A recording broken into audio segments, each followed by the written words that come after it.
Everybody, how are we? It's TYT Community. Yes, tonight it's a new host. Yes, we fired that other guy. He was deported. I'm your host, Dan Speerin. I'm usually the host of Truth Mashup on TYT Network, but tonight I'm guest hosting for Jeff, who is away. Jeff is away tonight. Playing his part will be Dan Speerin. Not just me tonight, but joining us from New York, New York, ladies and gentlemen, Sean. Say hello to the kids, Sean. Oh, hi, not kids, because nobody likes children. And joining us as well from Michigan, it's Tom from the best pirate political radio station, My Lives Live. You may know from the hashtag. Say hello, Tom. Hello, Tom. Broadcasting from the famous room that you almost can get into. Yes, I am. Hello, Tom. Oh, it's very Brendan Allen. I appreciate the old comedy references. And, of course, last but not least, ladies and gentlemen, all the way from Virginia, Haven, say hello to everyone for us. Whoa, have we lost someone? Fail. Has the internet already crashed on us? I can't believe it. She got raptured. While we wait for Haven to come back to us, let's kick off the big wait. Where were you guys for 20 minutes? Well, we were waiting on the president to give his heartfelt address on immigration. Here's what we know so far. What exactly we thought was going to happen basically did. So if we take a look at the speech, basically what we kind of thought was going to happen, about 4.3 million people will actually get, unauthorized immigrants will actually now be, a little bit safer, feel a little bit better, but that still leaves about 6 million people out in the cold. That is going to be about 1.5 million, which are already protected under the DACA Act, but this is where things get going. Is Obama a Democrat? Did he do enough? Is he protecting enough? He has been called, of course, the deportation in chief. So what are we going to do there? Are we going to talk more about this? Is this going to change anybody's mind, or is this going to make people on the left even more angry? Of course, the 4.3 million people that are now feeling a bit more safe tonight, well, they're going to give about 2.87 billion in new payroll tax revenue. So there's another shiny reason to do it. The speech had a lot of platitudes, a lot of positive, open-minded left-wing thinking. It sounded good, but on paper, is it much better? So let's head to the panel. Tom, you had some strong feelings while we were watching that just before the show started. Do you think Obama has done anything tonight, and what do you think is going to happen after the fallout? He did the bare minimum that he could do, and it came off more Republican than Democratic. And because I refuse to call a Democrat because they're the Democratic Party.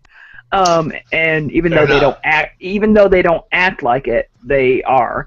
And he's a moderate Republican, and yet again he proved it. And they're probably going to impeach him. Are you being facetious? No, I'm not. No, I'm not. No, I'm not. They're gonna drive off that impeachment clip. I'm not being. I've watched as much right-wing stuff as I watch. I like to think myself the expert of that. They're gonna impeach him because on Monday I counted. I was gonna do a clip for the show, but for Tuesday we never got to because our show died. Rush Limbaugh said impeachable offense about 5 separate times. They're going to impeach him. They're going to demand it because of this. Before we jump down to the minutiae of that, before Sean gives his take, I just want to read you some quotes here from the speech. My fellow Americans, we are and always will be a nation of immigrants. He continued on saying, our history and the facts show that immigrants are a net plus for our economy and society. Meanwhile, don't let a disagreement over a single issue be a deal breaker on every issue. Obviously trying to perhaps quell a lot of those fears and maybe hopefully win some public opinion tonight. Of course, not a lot of people may have saw this, and we'll talk about that in a second too. But before we do, Sean, give me your take on what you've seen from this speech while we were sitting here waiting, as well as what do you think he should do and what hasn't he done, et cetera, et cetera. Well, in true TYT community fashion, I actually didn't watch the speech. I just listened to Dan narrate it before the show. But I actually totally disagree with Tom. This is more than the president, in my opinion, has the authority to do. Like, the president is supposed to faithfully execute the laws as they are written. He has some leeway in not in prioritization and not enforcing laws that he believes to be unconstitutional. But nobody can argue that that deportation laws or deporting people who came here illegally or without paperwork or whatever is not constitutional. So this is actually a big move from the president. He didn't legalize anybody. He just gave them, like, he basically said, I'm not going to throw you out until we solve the problem. Like, that's overall a good thing. I'm just not sure it's legal, and I don't know what this means for actual immigration reform, because now the Republicans are going to be like, this, he already gave them amnesty when we wanted to do a real reform, and it's going to be a disaster. And as far as impeachment goes, I don't think they'll impeach the president, but there's a great saying that impeachable offenses are whatever you can get enough votes on. Right. So let's take, I think we've got Haven back on here, so Google has magically given us the power to talk to Virginia again. So hello. Welcome to the show. Yeah, sorry, my wife like randomly popped up from work and didn't tell me. She like surprised me, so my bad. We could have had a bigger TYT community. You should have invited her into the conversation. Yeah, so, you didn't want to see what she was doing. you don't know the audience. So so give us your quick thoughts. Has Obama done enough for the illegal immigrants, quote unquote? And where do you think this argument goes tomorrow come Friday in the Republican freakout? No, he hasn't, and the reaction will be that he's pretty much dismantled the access to the planet, and how this is going to just ruin the entire country and the world just by giving them a head start on not fucking them in the ass. So that's basically what I think. Like, to me, I take what he says with a grain of salt because his actions have proven to be otherwise.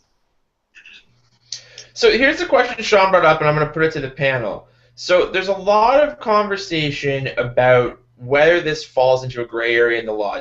41, George Bush's dad did something similar here, but in that context, there is the idea that he had more of a stronger political mandate at the time. One, do you buy into that in this situation? And two, where do you all fall in the idea of, does this put us into a slippery slope for the way the country is run? Sean says yes. So, Tom, what do you say? I say that our immigration policy is broken in general. It shouldn't cost as much as it does to become immigrated in here. It should be as easy as if you become, like, if you pop out of your mother's womb, it should be that easy. We're the home of the free land of the brave. You should be able to. They make immigrants go through, legal immigrants, not refugees, go through so many hoops. We need to term this better. We need to make this easier for people, and it can be done because we screw so many people. Like the Afghanis who helped us do translation, who are not letting in. When is Obama going to take any action on that? You know, there's so many things that we can point out that he's not doing that should be taken. But this is I'm just overall frustrated with this whole issue, and it should totally be reformed. But as long as we have a Republican Congress, as long as we have this mess, it's not going to happen. Haven, do you have any problems with what Sean was talking about, the idea of this giving too much power to the executive branch?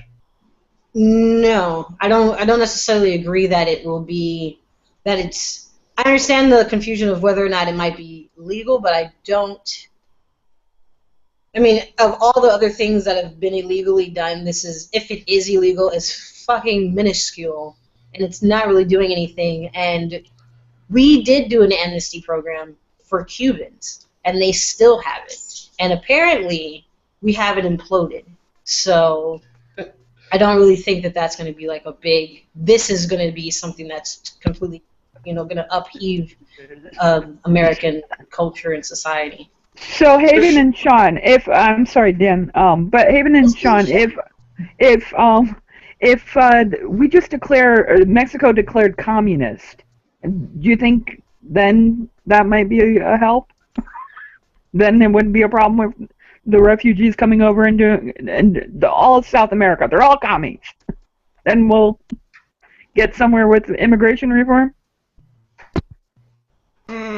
I don't know. Communism isn't what it once was. Like the Cuban thing is like a residual effect from us being afraid of the Soviet Union having somebody in our backyard, and like they basically swim over here, so it's really fucked up to send them back.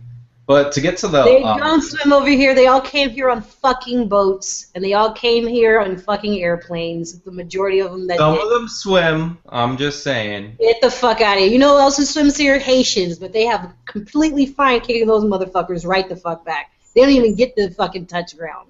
So. But my point is to get to the question that Dan brought up about the reason.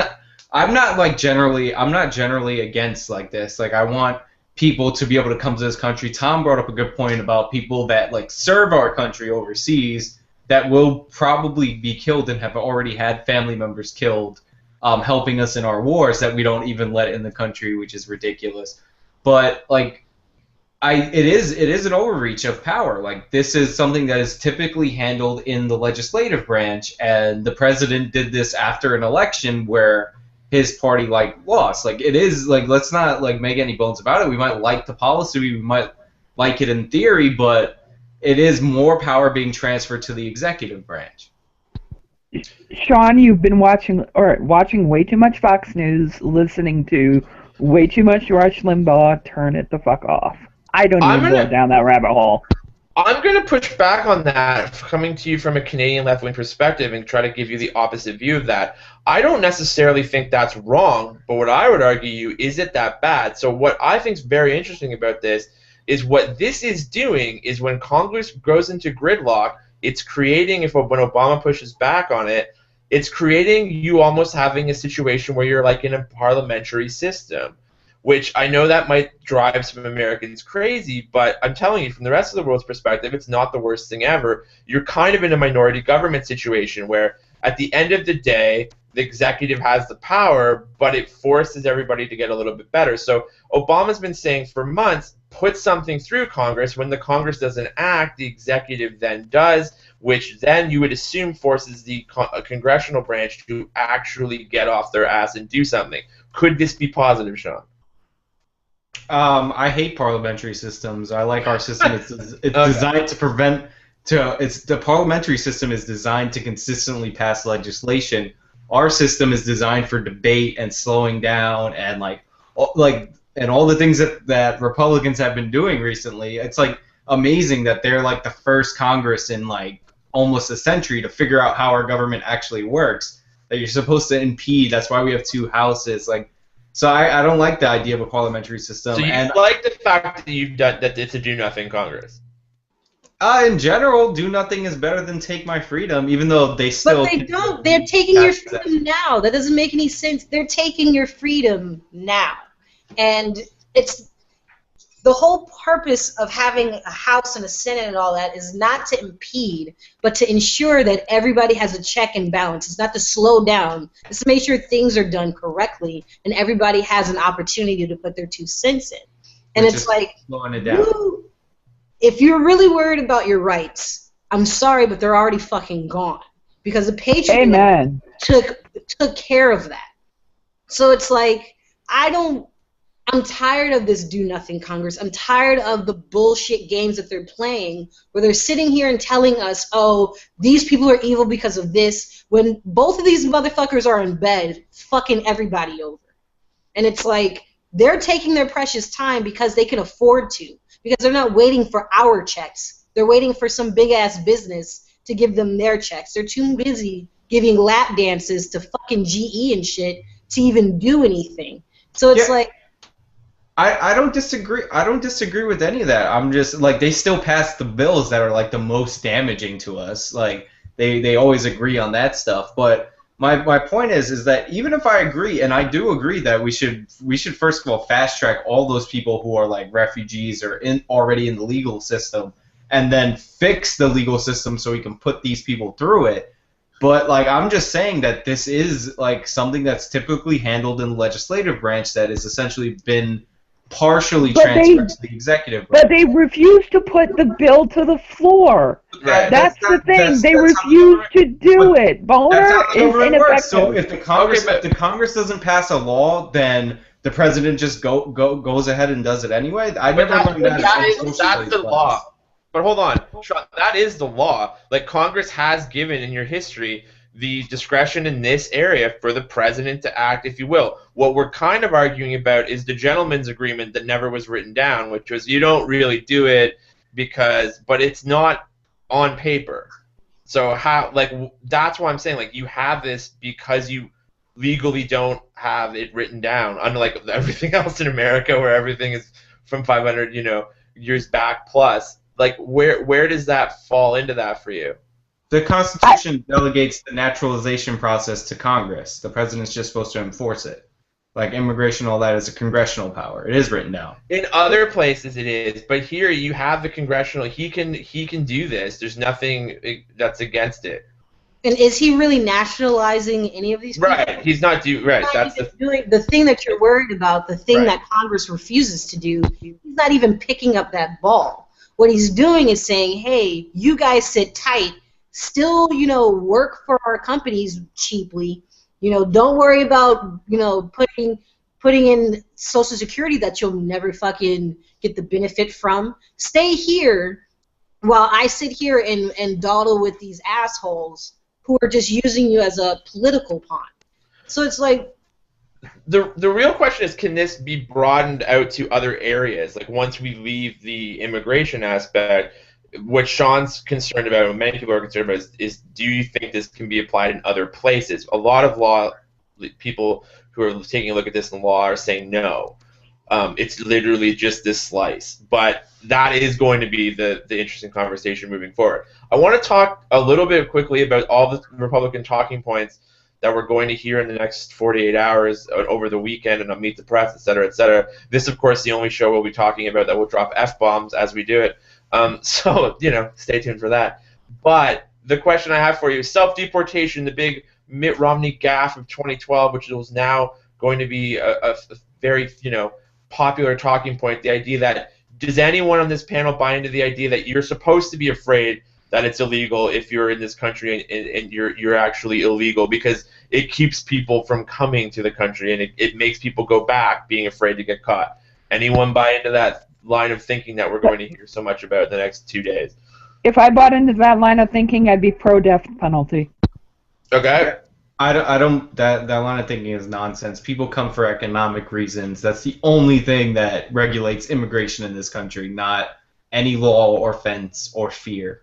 And if he genuinely felt that, then it wouldn't just be Mexicans that he would be worried about crossing the border. It'd be other immigrants that he might feel adds more to our economy. We're not turning away Asian immigrants who have PhDs in the STEM fields that we need. We're never turning those guys away.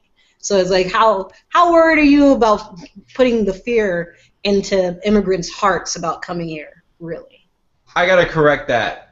We do let Asians and Indian people come here, get PhDs, and then we send them home because our immigration system makes no sense. Like, we do turn people away. It's dumb. Like, we shouldn't do that. So around our internet table, final thoughts on the immigration situation that we've got ourselves into tonight after Barack Obama's speech, starting with Tom. What are your final thoughts on this? I just think it's the road to impeachment, and I'll see you there at about April. Haven, what are your thoughts? I think that this is more sweet nothings that are getting whispered in the ear of the right group of people, because, the Republicans are going to shoot themselves in the foot when it comes to the Latino vote, and I'm pretty sure Obama's trying to let them know that, hey, I'm still your boyfriend. Don't worry, I still love you. But anything beyond the words is not going to be happening. And finally, our contrarian libertarian, Sean, what are your thoughts on this? Look, Hispanics didn't show up to vote this go around. They didn't vote for Democrats when the ones who did show up didn't vote for Democrats in the percentages that Obama got in past elections. This is a move to kind of placate them for not doing anything on immigration. I don't mind the policy in theory. I just wish that laws were written by the legislative branch. Sounds good. The final thought I have on this is I don't know how people are supposed to get involved in the process if our major networks won't actually carry the speech. You had the networks take a big giant pass on this speech tonight, leaving it to the completely fair and balanced cable news networks to cover. So in an age of the internet, do we want to do a quick go around on that? Does anybody have a problem with that? Because I do. Haven? Problem with what? I'm sorry. I would say, do you have a problem with the fact that none of the networks covered this? Like, it wasn't actually, they didn't cut to his speech. They chose ratings and November sweeps because Grey's Anatomy and The Big Bang Theory are on opposite this speech. I won't say that I have a problem with it. I'll say that I'm not surprised. I'm kind of jaded by how the news system is run here. They don't give a shit either way, and even if they did, it's not like a lot of the American citizens are paying attention to it. We kind of don't want, I guess we're kind of anti-primary source in that way, where we'd much rather let Bill O'Reilly or Rachel Maddow tell us what he did say. Or TYT Community. Or TYT Community instead of going to the actual horse and listening to it from his mouth. And so it's like, it's more of the same, unfortunately. But that, like, it opens up a bigger problem than just them looking for sweeps. I'm gonna be a dick and say there's nothing more annoying to me than when I DVR a show and the president breaks in. So good job on the networks. All right, Tom. Finally, my only hope that somebody else could be upset about this. I'm actually not because here's why. No, here's why. Because, I mean, who's going to pass up a chance to watch The Big Bang Theory? They're lazy Americans. They're stupid Americans. Gruber was right. So, back to Big Bang, screw the president, move on. The more you know. All right, everybody, let's segue out to another topic, a much more pleasant topic. Oh, wait. So this is, speaking of media not covering things, this is something that I think has got probably a really low amount of coverage considering its importance, and that is the student murders in Mexico. 43 people, student teachers, that were murdered. It's a long, complicated story, and we're going to try to break it down for you as best we can tonight. There are a lot of things that basically go into this, the idea that why they were killed, the scapegoat for why they were killed, and the conversation of who's at fault and what does it mean for Mexico. Haven, you brought this topic to the panel, and I'm going to let you take it and give people a little bit more background on it. Okay, so earlier this month, there was a protest, a peaceful protest of student teachers who wanted to have more access to funds to help with their education system in the area. And there's already been a little bit of unrest in Mexico for various reasons, some economic, some for social programs. And the area of Guerrero, what happened was these students just disappeared. And for a while, for 6 weeks, family members were wanting to know what's going on. The government came out, putting out a conference saying that these kids were agitators and they were becoming violent, and then they just, whatever happened, they disappeared. And then out of nowhere, the bodies were found in a trash heap, completely burnt. And there's a lot of implications that the mayor of the area had a lot to do with the murder of these kids and sending in the policemen that are kind of very much corrupt and run by the cartels to go in and remove these social disruptors out of sight, and doing it in the dead of night. Now, what's happening now is that there's been a lot of unrest. They've even gone to the doors of Mexico City and started burning things down. And on the anniversary of this Mexican Revolution today, a lot of people are calling into question the legitimacy of the PRD, which is the People's Republic of Mexico, the running left government, and calling into question their legitimacy and whether or not they are corrupt. And I guess the people are just completely tired of being manhandled and murdered left and right.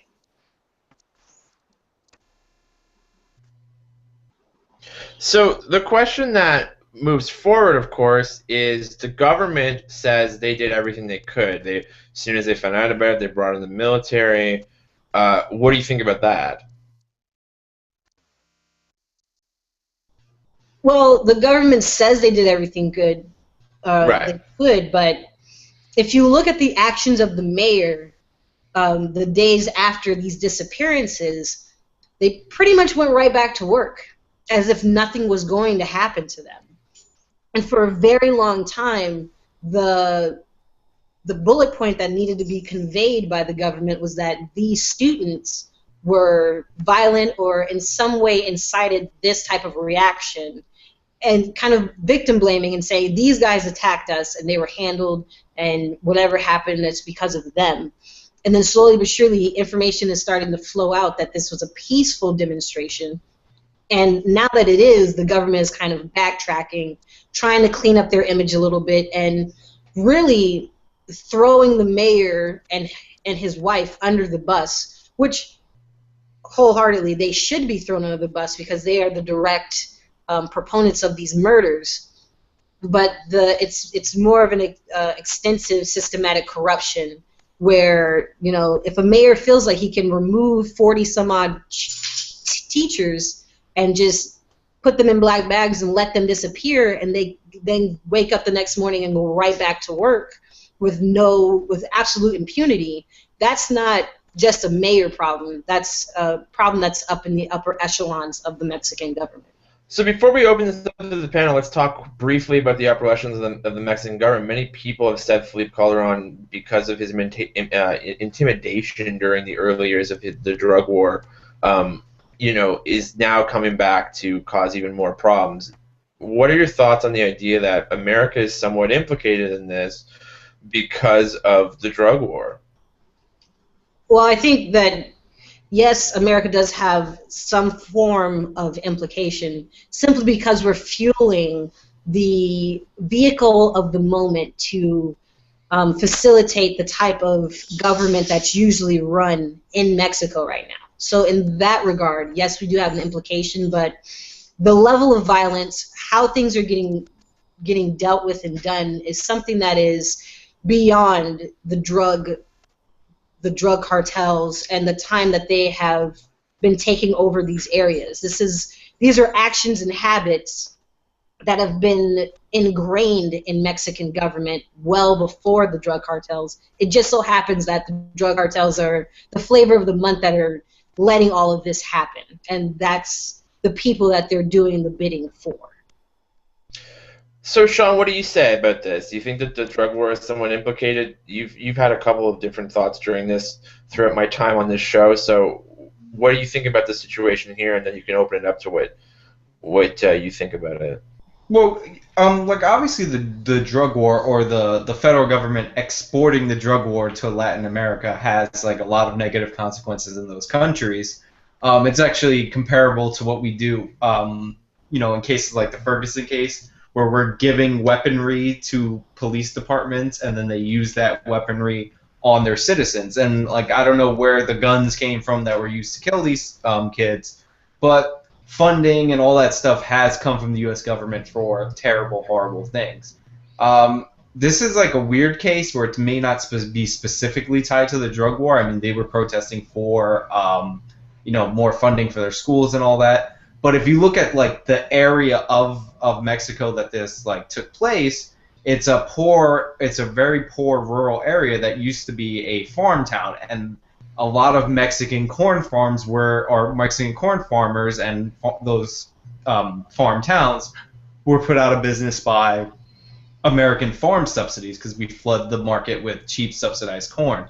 So there's a lot of things that the American government can be implicated for, but since I didn't do anything, Americans are totally in the clear. And that's the regular cable news opinion, so thank you for that. Tom, I'm going to let you get in, and then I'll let Haven respond to Sean there. Well, I've been kind of watching this thanks to Twitter and RT, because RT has been amazing in coverage with this, because Haven brought it up, and I think I was one of the few people in the group that was like, oh yeah, this is happening, and nobody's really talking about it. Right. And I didn't... Sean is right. The only way that I could bring this into like my show would have been like equating it to like how Jay Nixon is dealing with Ferguson with everything going there and the unrest there. That's the only way you can bring it to an American perspective, and that to me is why it's not being covered here and that aspect of it. But no, Sean, you're wrong. We are to blame in a lot of this because we like to destabilize countries that don't agree with us, and Reagan did a lot of that. Bush, George Herbert Walker, as well as his son, did a lot of that. And it is sometimes our fault because, you know, you like to say, oh, we're the government and freedom and all that. Well, we're the government. And so take some responsibility, bitch. Haven, just getting back to that, like, do you buy into like the idea of like the greater problems that the drug war has caused? So going back to what Sean was saying with things such as the rural farm towns that have been kind of ruined by this, and et cetera, et cetera. Right. I don't disagree with what Sean's saying, but I do disagree with the extent that people are trying to push this on America. I mean, I am not afraid to call a spade when America is fucking up. But to your point, Tom, about them destabilizing governments, they usually do that with regimes they don't like. And the PRD is a government that's really been cooperating a lot with America, so that it wouldn't be advantageous for them to... No, but what I mean, and I'm sorry, but what I mean is the long-lasting effects of that. Because when we didn't like the government, that still has long-lasting effects over time. It's just, you know, that's what I meant. Where because we knock down one domino, that sometimes takes a little bit of time for it to have a full effect. We didn't knock down this domino. This is a leftist party that got put into office by the Mexican people because they thought that they were way more legitimate than the authoritarian regime that came through the PRI that was really repressive. So this government is not in here because America put them there or because America toppled off the government prior to. This is something, and this is my point, this is something that is more, has more of a historical factor in it than the drug cartel. By no means I'm not trying to downplay the importance of the drug cartel and the influence of it, because it is the fuel that's enabling all of this right now. But it's kind of like, you know, everybody's trying to say, hey, the car is driving, but, you know, everybody wants to blame the passengers, and they don't really understand that, you know, yes, the drug cartels, they're just ethanol right now. We used to be on hardline oil, we used to be on steam, and now this is just a new way of powering this kind of system that's going on. So with Guerrero and this climate, I mean, there are very much important dates coming around in Mexico right now. Today is the anniversary of the revolution, which is a very important day, and it's used in a very nationalistic fervor for the government.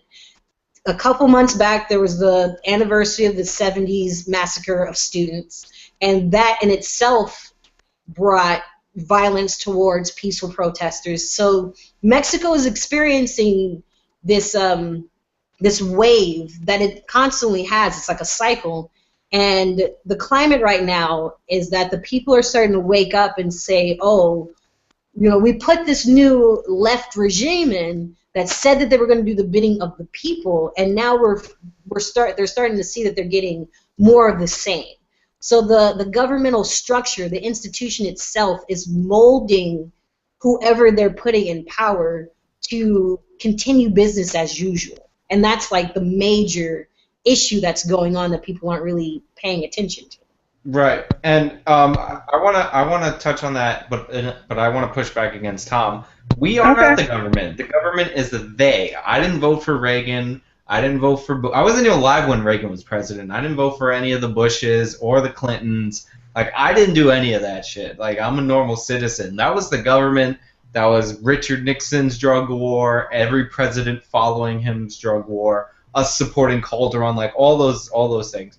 But like, this should be, and I know we're going to get into this later. This should be covered in our media over here, because this is old time like corruption. Like, we don't usually see stories like this where the government will just massacre protesters.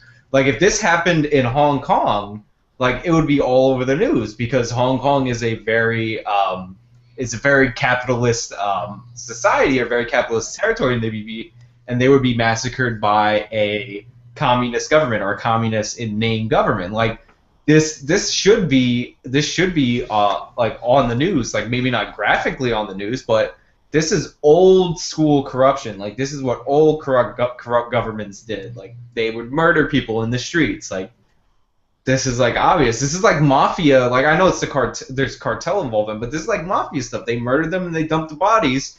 And when people came asking around for them, they're like, oh, well, they had it coming. I don't know what happened to them, but they had it coming. Like, this is crazy. Like, it should be all over the news. No, and that I agree with you, but at least you're consistent libertarian, and like, I take no responsibility for this.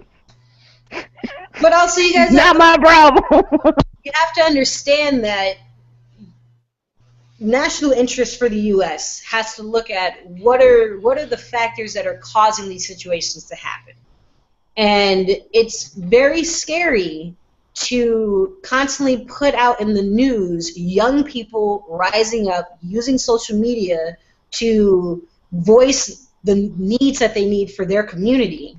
That's not a trend that we want to stylize. That's something that the government wouldn't want to push out. You know, we're not really that friendly with that kind of protest. We haven't seen that in decades, and to be honest, I don't think that the government would want to see that kind of protest in decades. So there is an incentive to kind of just ignore what's going on and why it's going on. I mean, for the most part, Americans are already uneducated about Mexico in general, period. They kind of just think Tijuana, donkey shows, and cocaine. That's it. So it's like, we don't want to educate our people, because that means that the light bulb's going to go on. It's okay to see uprising in the Middle East, somewhere in Syria or some shit, where it's way the fuck over there, and none of us can find it on a fucking map. But when you start saying people are rising in Mexico, and look at what these kids are doing, and this is what they're fighting for, there might be the millennials in this country might say, you know what, if it's working for them, maybe these tactics we need to start adopting, and that's something that we don't want to really promote. Do you really think, Haven? Do you really think that there's that's the reason? Like, it's not just America doesn't, care about other countries. It's not going to do well. It's not going to get clicks. Like, do you really think there's a deeper,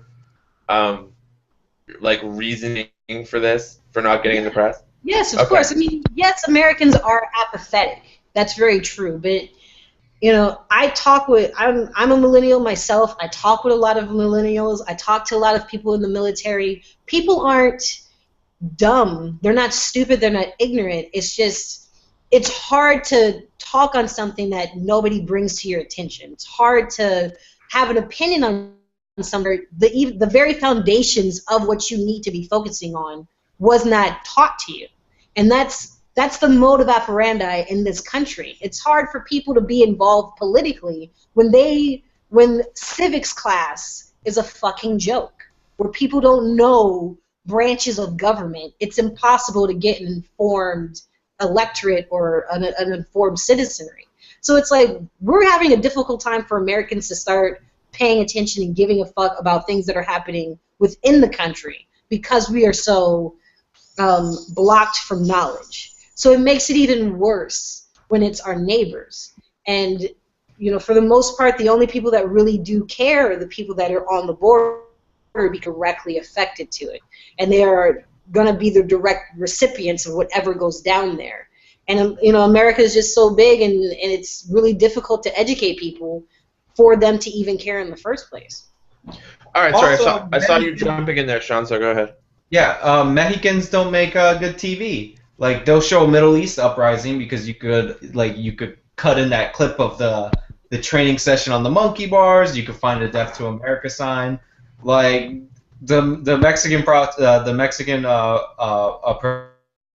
protesters, they don't make that kind of good TV. You're not gonna scare anybody that that people from Mexico are gonna come here and do terrorism. Like, you're gonna the only way in America people are afraid of Mexicans is when they come over the border to pick tomatoes. Like, that's what terrifies us about Mexicans. That's kind of what I was surprised about, though, that this wasn't driven into that fear narrative, considering what we just talked about at the top of the show with the upcoming speech of Obama. I'm surprised this wasn't like a Fox News Benghazi, like hammer away at something.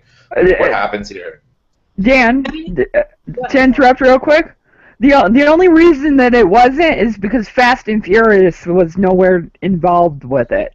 If Fast and Furious was somehow involved with this, you bet Fox News would cover this 24/7. Where are the guns? Where did they come from? Just throw one of those Fast and Furious guns there. You got Fox News on it, maybe. And they did have Ebola, and now they've got Gruber. So I guess unfortunately for Mexico, they fell out of the. If it bleeds you also have to look at the narrative. This is something that would garner empathy, sympathy for Mexicans. I don't agree with that. I think it would have scared America. America's not really easy. I mean, like, a lot of people think we're easily scared, but we're really not. And when it comes to whoa, hold on. You don't think Americans are easily scared? No. Ebola much? I think that our actions are done mostly out of blatant ignorance than out of fear, so that we don't know. But as far as hearing this story, when you hear and when you see the news stories, you're seeing parents, you're seeing mothers and fathers crying over their children. That's going to garner up empathy for Mexicans and people that we're supposed to not have empathy for. I don't know if you guys remember this, but way back when, Jeb Bush, said that immigrants aren't that bad because they're coming here out of love and wanting to take care of their family financially. And the Republican Party raked him through the fucking coals. Like, he was the top contender to run for president, and then all of a sudden, that motherfucker wasn't shit because he showed some type of humanity towards people that are supposed to be evil. So Fox News is not going to run a story that's going to make the people that were supposed to be like, get away, get out, you're probably with ISIS, or you have cantaloupe-sized calves of cocaine. Like, you can't say that to somebody when you can identify with them. And they're not going to want to promote that narrative. I agree with you in parts, but I really think you could have ran with the fear factor there. I don't think this is too much empathetic because the government's doing things. You could empathize a bit with the people, but I mean, at the same time, you're running into the same situations that they worry about. But I really do think Americans are easily scared. Whether you want to take a look at ISIS, whether you want to take a look at almost any war that you've got yourselves in during the last 25 years. That's a bullshit media fucking. Ugh, I hate that. Haven, I'm sorry. If you walk down the street, I can walk down the street right now and be like, hey, what are you scared of? ISIS or the police officer that's staring at us right now? They're going to say the police officer. Americans are not scared of ISIS. We understand that it's a problem. We're not really scared of Ebola. We're like, oh shit, that's fucking crazy. It's not something that we're public opinion polling disagrees with you on that. And not to mention, I can do hard stuff here. In Ferguson, because of how the media has ginned up this, and I blame left and right media, they are buying guns at a rapid rate in the Ferguson area. So I'm really worried for the children and mothers and daughters of Ferguson when this verdict comes out. I fear that someone is going to get shot because some idiot just acts stupid.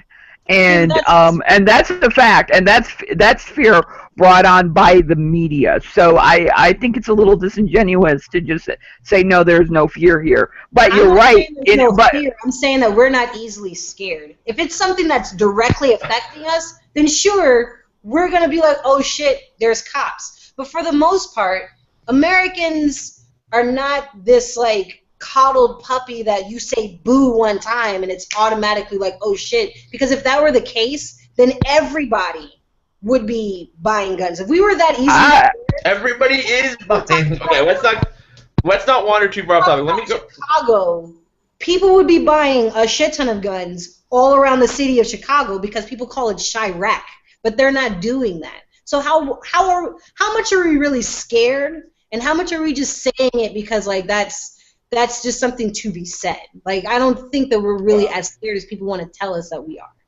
I think you're right to a point, but I'll shut up after this, I promise, Dan. I think you're right to a point, but then you have Glenn Beck, and you have you really need to look at how the right wing is treating things more lately, because they are adding fuel to the fire to make it worse, and then they can be able to have their meme that they bring out and say, see, we were right, see?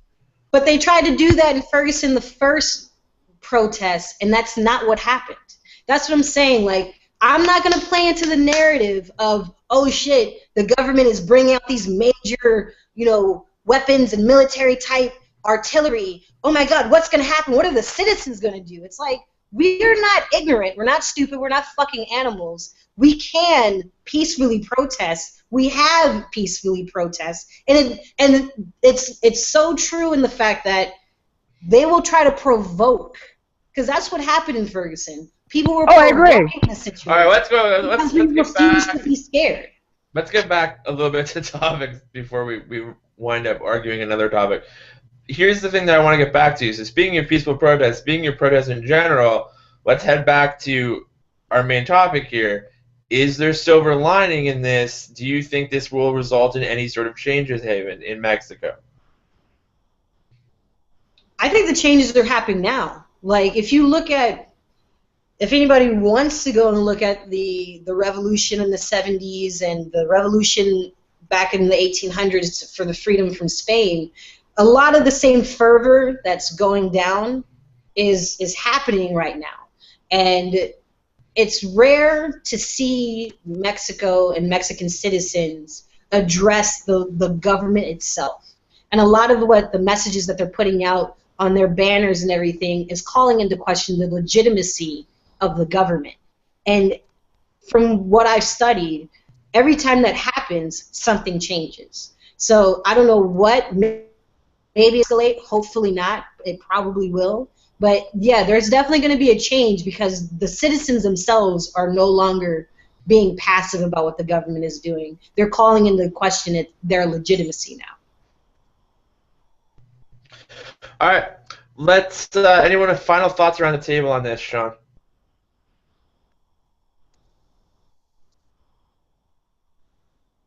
Sean, can you hear us? Yeah, I can hear you. Sorry, I was muted.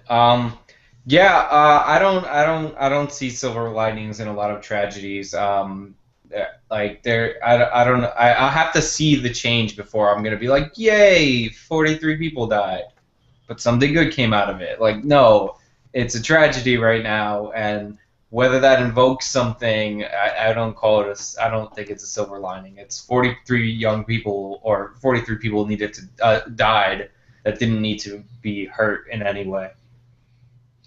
Can it bring change, or do you see any sort of change happening post tragedy then? I don't know. We've seen like massacres by like the Chinese government of protesters, and it didn't lead to much change. You know what I mean? So I don't think so. I hope so. I hope something changes, but I believe it when I see it. So the answer is no, not C. All right, Tom, final thoughts on this. I wish our media was sometimes half as good as Archie is in covering stuff, which is kind of sad to say because they're controlled by Putin. Man, way to lay down the positivity, gang. All right. Okay, let's bring this into like another situation here that I think is sort of interesting, and this comes from like my lovely Canadian self. I want you to take a look here at something that made me laugh this week, and we'll start off with Obamacare is constantly in your press. It's sucked up a lot of airtime, and of course now we've had the last 2 weeks of the right wing losing their minds over this, minor videotape of somebody who was a major architect of Obamacare suggesting the American people needed to be nudged and massaged into this, putting it nicely. Of course, they say that this means a lot more than we think it probably does in this panel. We'll have a bit of a conversation about that, but I want you to watch something that kind of, for the rest of us in the world, encompasses this discussion, and it happened on Fox News. So this is basically what happens here. You've got Tommy Chong sitting with the gang at Fox. And producer Jeff, do we have that queued up? Blink twice, Dan. So as we wait for that, I'll probably just get interrupted when it comes up. But taking a look, it's an interesting clip that you see where Tommy Chong's sitting there and they discuss Obamacare. They discuss what's talking about. And, of course, from the Canadian perspective, you have a situation. We do have it. We do? Oh, look at that. Yeah. I was ready for the throw. So here it is. The throw.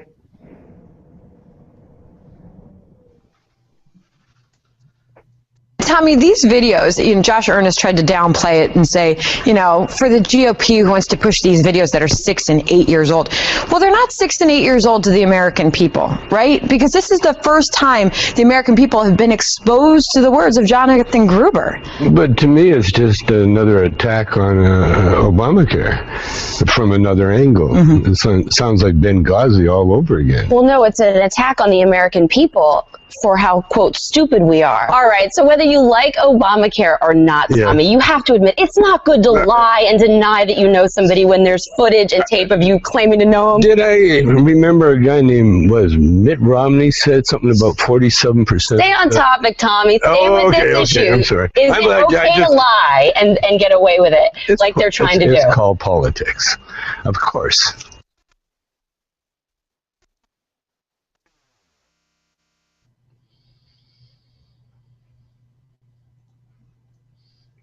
So there we have that. I mean, this is the second, this is just ridiculous what we're dealing with. This is a conversation that happens all the time in America, which of course is this simply. It's the idea that the double standard of what's a lie, what's not a lie. I mean, my favorite part of this whole conversation, to be honest with you, is the idea of people who backed the war in Iraq getting really upset about, oh my God, somebody has lied to us. This is the worst offense ever. Of course, in this case, it's to give people health care. I want to open this up to the panel a bit here. As I say to you every time on the show, watching this from outside the bubble, it's mind-boggling. I can't get over the fight and struggle to say to people, we want to give you health care. Going through this, thoughts? Can I? Yeah, go ahead. Go ahead, Tom. No, go ahead. Okay. I find it funny that the more damning person praising this guy, Gruber, was actually Mitt Romney. And he did this long speech and thanked him for all his hard work. And what they're mad about is being called stupid, because they are. They buy the right-wing nonsense all the time, and now they're butthurt because somebody actually called them out on it. Yeah, we have to change tactics. Yeah, we have to kind of be like Republicans and call something, a little different to get it passed. Yeah, we had to do that. Oh, that's what politics is. That's what the turtle does all the time and never gets called on it. Okay? Somebody actually admitted that they actually played politics and it happened to be a Democrat. Democratic Party member. Their butt hurt about it. And it really drives me absolutely nuts that when the Democratic Party is actually being political, they're like, ooh, evil, they're bad. And when, the Republicans do it, they get a pass, And I mean, it's typical right-wing shell game. And do they have a plan? Do they have any plan to fix this? No. Yeah, I want to I want to jump in next, if that's okay. Wait, am I hearable? Okay, I am. Yeah, so Gruber's, I'm going to call him Grubber for the sake of this story. Grubber's a dick. Like, that's really, like, the crux of this story.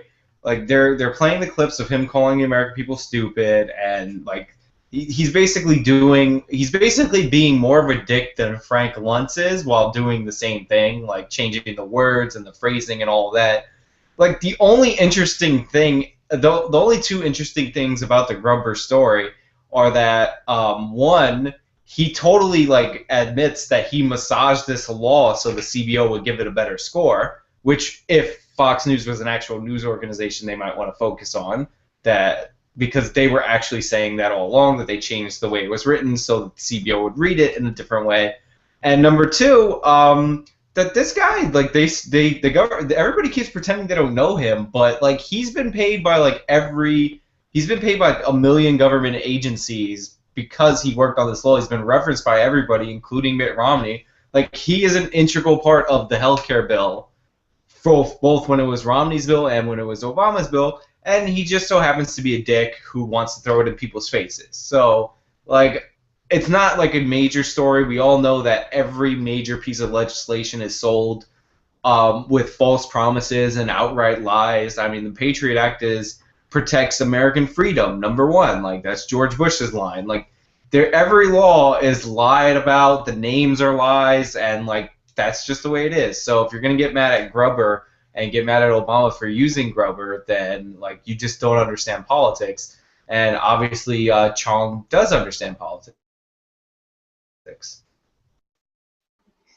Well, one, I want to take issue with everybody calling this a health care bill. This does not provide health care. It provides access to health insurance.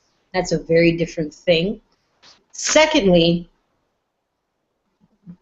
the Republicans are well aware of how to grease the right machines to get what they want. What they're doing, or what the right is doing, and it's the same tactic that they always do, is they punch you in the face, and you're supposed to be cool with it, and then when you slap them, they cry bloody fucking murder. So when things are done unto them, they have a problem, it's an issue, oh my God, I can't believe they did that, we should talk about impeachment, oh my God, shouldn't this guy get fired? They make this huge big stake. And because the Democratic Party is such a bunch of fucking wimps, they're probably going to fucking either weekly circle the wagons or legitimately have a firing talk about Gruber or some type of throw under the bus type of method to handle this situation. So it's like today is Thursday, and I'm not surprised that this shit is going on. But I think the issue that at hand is that Obamacare itself is not doing what the American people need for it to be done. And the Republicans don't want to talk about that because they don't give a fuck about whether or not you can have affordable health care where you can just walk into a hospital and get the care that you need. They want to make sure that the insurance companies have their pockets lined, period, point blank. So they're going to come up with these stupid, asinine issues of lying, which they're going to turn around and do about something else 15 minutes from now, and then muddy up the conversation so that we don't focus on the fact that we're not really getting health care, people. We're getting health insurance. And it's like, thanks, but fuck health insurance. I kind of want health care because I still got to pay a premium, and I'm still not getting paid enough money to even cover the premium that you forced me to get into in the first place. So it's like the real issues are not being addressed, but this whole, lying thing is just like a big thing for no reason.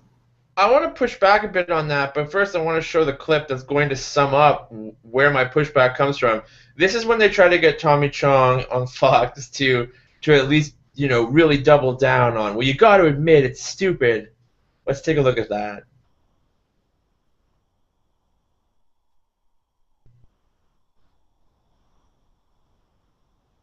Well, and I think that it deserves to be asked an open-ended question, just why do you think that Jonathan Gruber said that this administration preyed on the stupidity of the American people to pass this health care law? Because otherwise it wouldn't have passed, is the assumption. And Gruber was brought in to woo Democrats as well, Tommy. I think you have to define what stupidity means. If you are opposing universal health care based on rumors and lies, then that is a stupid way to be, So let's define what part of the stupidity he's talking about.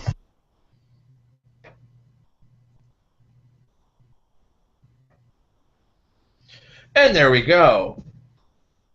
So this is the question that I have for you, which is, yes, you're right. Yes, Tommy Chong is right, and being the good Canadian he has his hard time getting his head wrapped around the idea that folks don't want universal health care.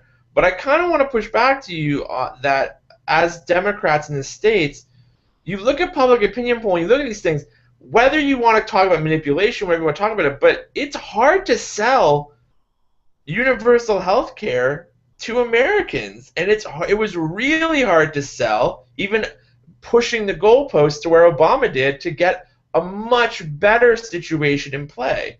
Do you not agree with that? It's hard to sell for the people that are actually going to... that's one of the things that I have a difficult time with polls and all of this, is because people who take polls are people who actually give a shit about polls. And it doesn't really extensively look at the culture of America. If you were to sit down and talk to somebody, just shooting the shit, and tell them kind of a utopian idea of what they would want healthcare systems to be, they would tell you something that's very much similar to universal healthcare. But where the manipulation comes in is that we are very susceptible to things being turned into a pejorative. So it's very easy for us to get a negative connotation from things while not being well informed on them. So, I mean, if you can just look at it at how people talk about it now. You guys are calling this healthcare. You know what I'm saying? Healthcare is being able to go into a medical facility and get care.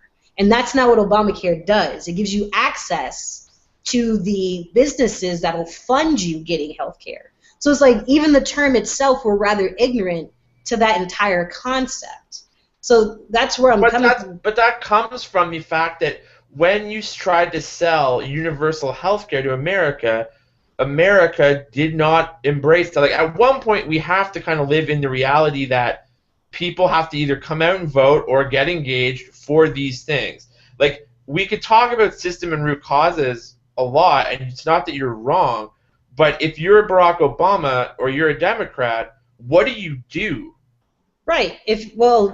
I personally don't think that Barack Obama or any of them had any intentions of, because in the beginning when he was running, Hillary too, it was universal health care, single payer. That was the battle cry that they did when they were coming in 2008. And there was a lot of people who were for that. I remember Bill Maher and Jon Stewart really pumping up single payer, single payer. That was something that everybody was kind of just on board with. And then when it came to that little summit, the healthcare summit that was going down in 2009, single payer, universal healthcare wasn't even mentioned. And then those specific words coming out of the information apparatus wasn't uttered anymore. But why is that, do you think? What I'm trying to get at is, why do you think that was? What I am suggesting to you is that public opinion just wasn't there for it. Well, public opinion was there for it. When they were first talking about single payer back in 2000, that's one of the reasons why people came out to vote for him to be president. He ran on that when he was Senator Obama. So it's like people were for that. That's how a lot of, you're shaking your head, Sean, but a lot of people were for the idea of single payer. That if they weren't, Hillary Clinton wouldn't have uttered it when she was trying to get her presidential nomination. It's only when things. No, sorry, I'm just, but when you're talking about uttering it or promising, but like how how a bill becomes a law to go into that, like this is what happens. Obviously, there's concessions. Right. So what I'm trying to get at is like, and we're going to talk about a little bit later tonight too with America and the progressives that we think they're out there, but somehow don't seem to ever vote. This is where I like, in the reality of the system that you had, like speaking as a Canadian who has universal health care, I was shocked to see how many ways the Republicans easily scared. Like, you had people in your country believing that Canadians were like making penicillin in their bathtubs, basically. Like, right. But notice when that was going on, because before Obama was president, one of the most popular documentaries that was coming out was Michael Moore's Sicko. So the whole idea of universal health care, single payer, that was in the social sphere. People were talking about it, and people were very receptive of it. Where I see where you're coming from, where people are becoming lackadaisical about universal health care and not fighting for it, but a lot of that stems from the fact that there was a time where it was all the rage and everybody was talking about it when everybody wanted to be president, and then that talk stopped. And the new goal that was presented to the American people was no longer single payer. It was essentially what Mitt Romney did in Massachusetts. So when they were legitimately sitting down, when it was time to roll up our sleeves and get the work done, single payer didn't get invited to that party. That summit that they did with the Republicans, that wasn't on the table. And then you started seeing a change in rhetoric where it was death panels, oh my God this, oh my God that, and that's when the Democratic Party kind of shriveled up, and instead of really trying to jam down their throats single payer, they were trying to jam down the throat Romney care at the time. All right, so I'm just going to let Sean, obviously wants in here, so we'll get his opinion on this. So Sean, let's try to stay on somewhat of a tracker. What did you disagree with? I'm going to stay on topic. They did mention universal health care in the campaign, but they were not running on single payer. Like, the reason Obama beat Hillary on health care was Obama was for a public option when he was campaigning, and was for no mandate when he was campaigning. And that was the difference. Like, they were always running on a split system, the mainstream Democratic candidates. Like, Kucinich and all these other guys were running on single payer. But Obama, if you go back to the tape, it was always public option, no mandate. And Hillary Clinton was mandate, and she was wishy-washy on the public option. So, like, that was the two, like, conflicting plans. Like, none of them were. They were saying universal health care because that polls better, right. But the Republicans have always, and this is like Frank Luntz again, would always hit them back with government-run health care or socialized health care. So, like, universal polls well because universal health care sounds wonderful, but government-run sounds like worse, and the government being your doctor and all that. So to Dan's question, it's about messaging. Like, people think universal health care and socialized health care and government-run health care are three different things because they poll at three different approval ratings. But that goes to my point of turning things into a pejorative. That's like my issue is that Americans. It's not like Americans don't want health care and they're not willing to fight for it. But when the message that's getting told to you is the thing that's good for you is a pejorative or something that's nasty, and then the alternative is more of the same, it changes how people are going to react to what they want to vote for.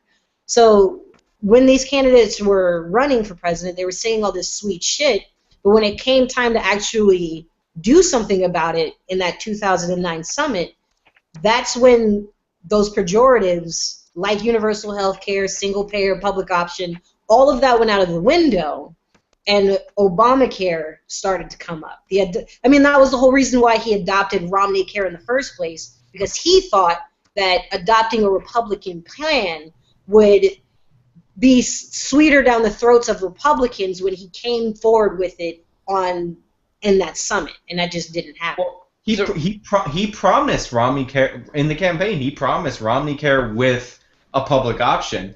And the funny thing is like back to Gruber as I like to call him, and like everybody's getting down on him for lying. Like both candidates in the 2008 primaries lied to beat the other guy. Mitt Romney ran against not Mitt Romney. John McCain ran against Mitt Romney's mandate. And do we believe that John McCain, had he have been in office, if he did anything on healthcare, it wouldn't have had a similar mandate to Romney Care? Like everybody ran against the mandate because that was unpopular, and everybody ran towards covering more people. The Democratic side said words like universal health care, but they never said like single payer, except for the more left Democrats. And everybody likes to sell everything. That's what a campaign is. And like I don't know, like I get it, Gruber's a dick, and you want to bust his balls, but like it's not a huge scandal. Like find me one major piece of legislation that didn't get passed without lies. I mean, look at the original cost estimates for Medicare under Lyndon Johnson. Like everything is passed with horrible, unbelievably anti-factual lies and statistics. That's the way American politics works. Tom, get in there. Oh, I get to now? No, Tom? All right. So before Tom decides to jump in on this, let's go to... I'm ready to jump in on it. Can you not hear me? What I'm trying to clarify here is, my point to you is that I actually agree with the Republicans. I kind of agree with Sean that the sales job is part of the American process. But what I really am getting at is I don't see how you do sell Obamacare without that sales process. I guess the bottom line I'm asking you is, do you think if there was a better salesman that the American public within the system that they're in, there was a path to getting universal health care for America?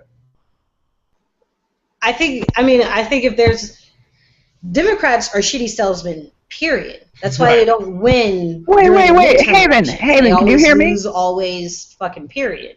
So can you hear me? It's kind of just well known that the Democrats as far as messaging. Right.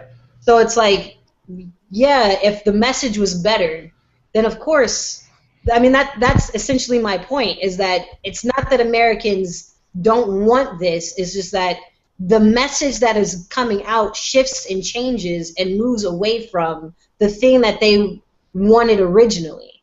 And we don't have a liberal party, we don't have a liberal apparatus that's willing to stand up and say and really push back on the opposite spectrum.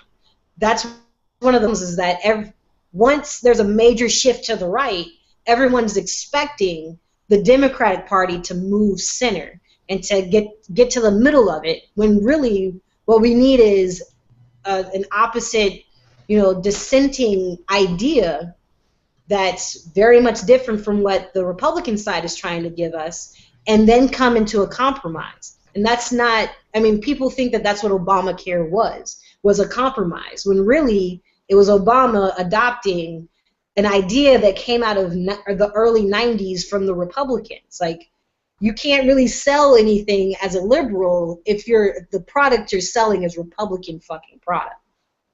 Wait. I just want to point Can out you that guys hear me?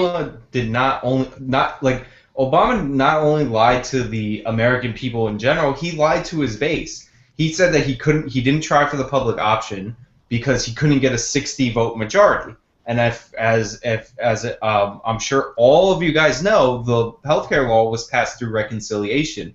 So they could have tried for the public option. That was a core campaign promise, and he didn't even try it. It was never in the bill.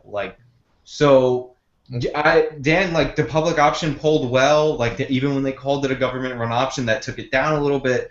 But public option polled well. We could have had a public option inside Obamacare. Obama didn't want it, and some Democratic senators didn't want it. But you had enough, even through reconciliation, to pass it. That's just fact. Yeah, but that we wasn't could have had some options. That wasn't what they wanted. They didn't want public option. They didn't want any of that. Essentially, they did want something like Obamacare. They preferred it. I mean, if Mitt Romney were to have won, Mitt Romney would have implemented the exact same thing. So it's like they're essentially getting what they wanted. They never wanted public option or any of that to come to the table, which you can see because none of that was on the table when they were doing those negotiations in 2009. That wasn't even their intent. So around the table real quick then, here's the question. Because of this and the fact that you have a lot more people now in America that are insured, whether we want to debate the semantics of what healthcare is actually, but the idea is now that people have the access, that it's at least better than they had before. Do you see this being a stepping stone to, do you think you'll get to universal healthcare? And Haven, go ahead. I don't think so, because to me, how I see Obamacare is it's forcing more people to be in a system that's broken. So it's forcing more people to be customers of insurance companies and to be at the mercy of insurance companies. One of the things that Obamacare doesn't do is really put a cap on rising prices. So it's like they're kind of just forcing this thing, and people are going to get used to it because more people have access to insurance. And that's always nice to say that you have insurance and all of that. But actual health care, you have to experience that. You have to know what health care feels like to want it in the first place. And I don't think that Obamacare does that. It makes people know what it feels like to have insurance, but actual health care doesn't make people feel that, in my opinion. Yeah, and in my opinion, it probably eventually will get there. We're getting more and more government involvement in the system. And it also depends on how badly Obamacare gets kicked in the teeth by the Supreme Court over this.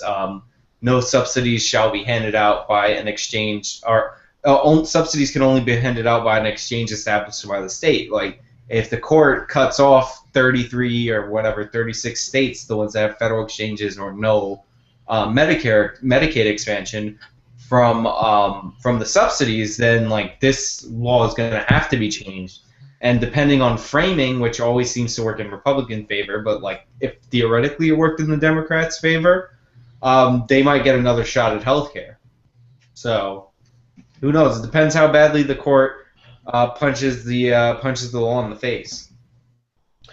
So taking a look at the American healthcare system is something that when you look from the outside world, it's really hard to like fathom why Americans A, put up with it, and B, don't like literally take to the streets and ask for universal healthcare. And a story this week that really caught Canada by surprise was a woman from Saskatchewan decided to take a trip. She was pregnant, and she ended up having the baby basically 6 weeks early. So what happened when she was there, she basically ended up in care before she actually had the child. So her water broke while she went on a trip to Hawaii. And what happened was her travel insurance, Blue Cross, basically her insurance ran out while she was there. So obviously when you go, you buy travel insurance, you buy for a certain period of time.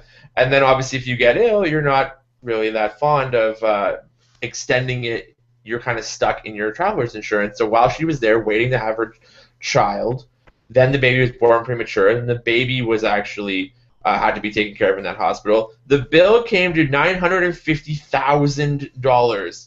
There's now a campaign here in Canada to crowdfund that. Blue Cross wants no part of it, saying she had a pre-existing condition. And now we're in a situation where it's $1 million baby, literally. So the question that comes up for Canadians is, how is this humanly possible? It also brings up the idea of how much it really does cost for Americans to do these things. This is not a normal pregnancy, but what we do want to bring up here is the idea that we saw a lot of this week, people saying, well, that's not a normal pregnancy, that's not normal. But when you actually take a look at what you would constitute as a quote-unquote normal pregnancy, the costs are quite high. I just want to take a look at this graph while I read you some statistics off the top here. So if we take a look at this data from the International Federation of Health Plans, it shows that average, $1,000 is a normal delivery in America. That's more than $17,000 if you're going to have a C-section, which is more than any other country that the group looked at from preterm births that can actually be, especially costly. So the preterm births that the woman had that went from Saskatchewan over to Hawaii, this is a situation where these things run around $33,000 if you have an okay normal version of one. So 10 grand just to have a straight out child, no problems, normal full house style. This is crazy to me. This is insane money. Taking a look at this, at that graph that producer Jeff has up there, you take a look at normal delivery, C-section delivery, United States, Switzerland, Australia, the Netherlands, Spain, and Argentina, and America is clearly leading this group. Of course, most of us in this country, in other countries I should say, are universal healthcare. We don't worry about it at all. We fill out the insurance forms when we get there. Okay, around the panel again, I guess. Just thoughts on this story. Dan, can you hear me okay this time? Yes. Okay, good. I'm sorry about that. Do you mind if I go? Okay, but just getting, yeah, sure. I just want to take a look at that. Thanks, Jeff. Go ahead, John. Okay, sorry. I'm kind of frustrated with this. It goes back to the original topic that I kind of got left out of because of my mic. We shouldn't be fighting for the lesser of two evils, but that's what we seem to do in this country. It's like, and then we shrug our shoulders and say, oh, okay, let's accept it. This woman shouldn't be stuck with a $90,000 bill, and it just shows why making money from healthcare is so wrong to me. This shouldn't be a thing. It's life. I find it funny and sad in two ways that, like, especially pro-life people are so hell-bent on making money from preventative care, from everything to do with healthcare industry, and this $90,000 is just astronomically crazy to me. She should have just had the baby in a cab. I'm just saying. $950,000 is a lot of money, and I just thought it was funny that somebody's like, yeah, but that's not a normal birth. No birth should cost $950,000 for somebody. Like, no matter what's happening, that's a human life. And as I said, it is interesting that the pro-life people aren't more upset of these kinds of things, right? The idea that never comes into cost. But Haven, what are your thoughts on this? Well, I mean, for whoever says that that's not a normal birth, what constitutes an abnormal birth, really? Like, where are you getting that from in the first place? I also want to point out that this is what happens when you're at the mercy of insurance companies. You're still going to get royally fucked. And it's unfortunate because, I mean, that's a shit ton of money. I'm having heart palpitations just thinking about having to pay that. It's ridiculous, and it's really not necessary. A lot of these charges are purposely inflated to get the most out of some, suck out the most that they possibly can, which is rather unfortunate, and it's embarrassing. And I'm pretty sure this lady is completely regretting having to come over here and having this situation happen to her, because this is really going to, I mean, I don't think that she's going to really be able to afford to get out of debt. It's a fucking house that she just gave birth to right now. It's also the problem that, going back to, I'm sure there's not many people on the panel that's going to stand up for the insurance world, but what's really, really ludicrous about this idea Sean will. Yeah, maybe perhaps Sean will. But the ludicrous thing about this, of course, is the idea that there's a pre-existing condition. So the pre-existing condition was a bladder infection. Yes, it was a bladder infection that apparently threw this whole thing off, which is why they can't cover her. Of course, the other problem with the pre-existing condition, of course, is do you know you have a pre-existing condition if your doctor doesn't tell you? And a doctor cleared her to go. That's how she got the insurance in the first place. And apparently, when even asked, she wasn't even asked if she had any pre-existing conditions. Of course, the only one she had was a bladder infection. The idea being, once again, that insurance companies do not want to cover you. If they can get out of it, they will. Why? Because it's profit-based. So the idea of leaving the healthcare in the hands of insurance companies leads you to $950,000 babies. Sean, thoughts? Yeah, I'm not going to defend the insurance company. I mean, I assume that she obviously reported that she was pregnant. So, like, you have to assume some sort of risk if you're an insurance company that there might be a pregnancy complication. But I will point out that this woman is very negatively impacted by Obama's executive order because now that she has an anchor baby, she can't be deported. Always an angle. There's Well, always an angle. you went in the place that I didn't think you'd go. All right, but in all seriousness, like, this was obviously a ruse by a Canadian to have an American citizen baby. I believe that she did this on purpose because, you know, getting an infection and going to a hospital for 6 weeks and then having a baby 9 weeks early is totally what any sane person would do. Like, it's ridiculous. Like, the whole point of buying, like, she did the responsible thing. She bought an insurance policy while on vacation. A lot of Canadians do this. Haven referenced Michael Moore's movie. They showed it. It was like, this is the only time Canadians buy American health insurance is when they come to America.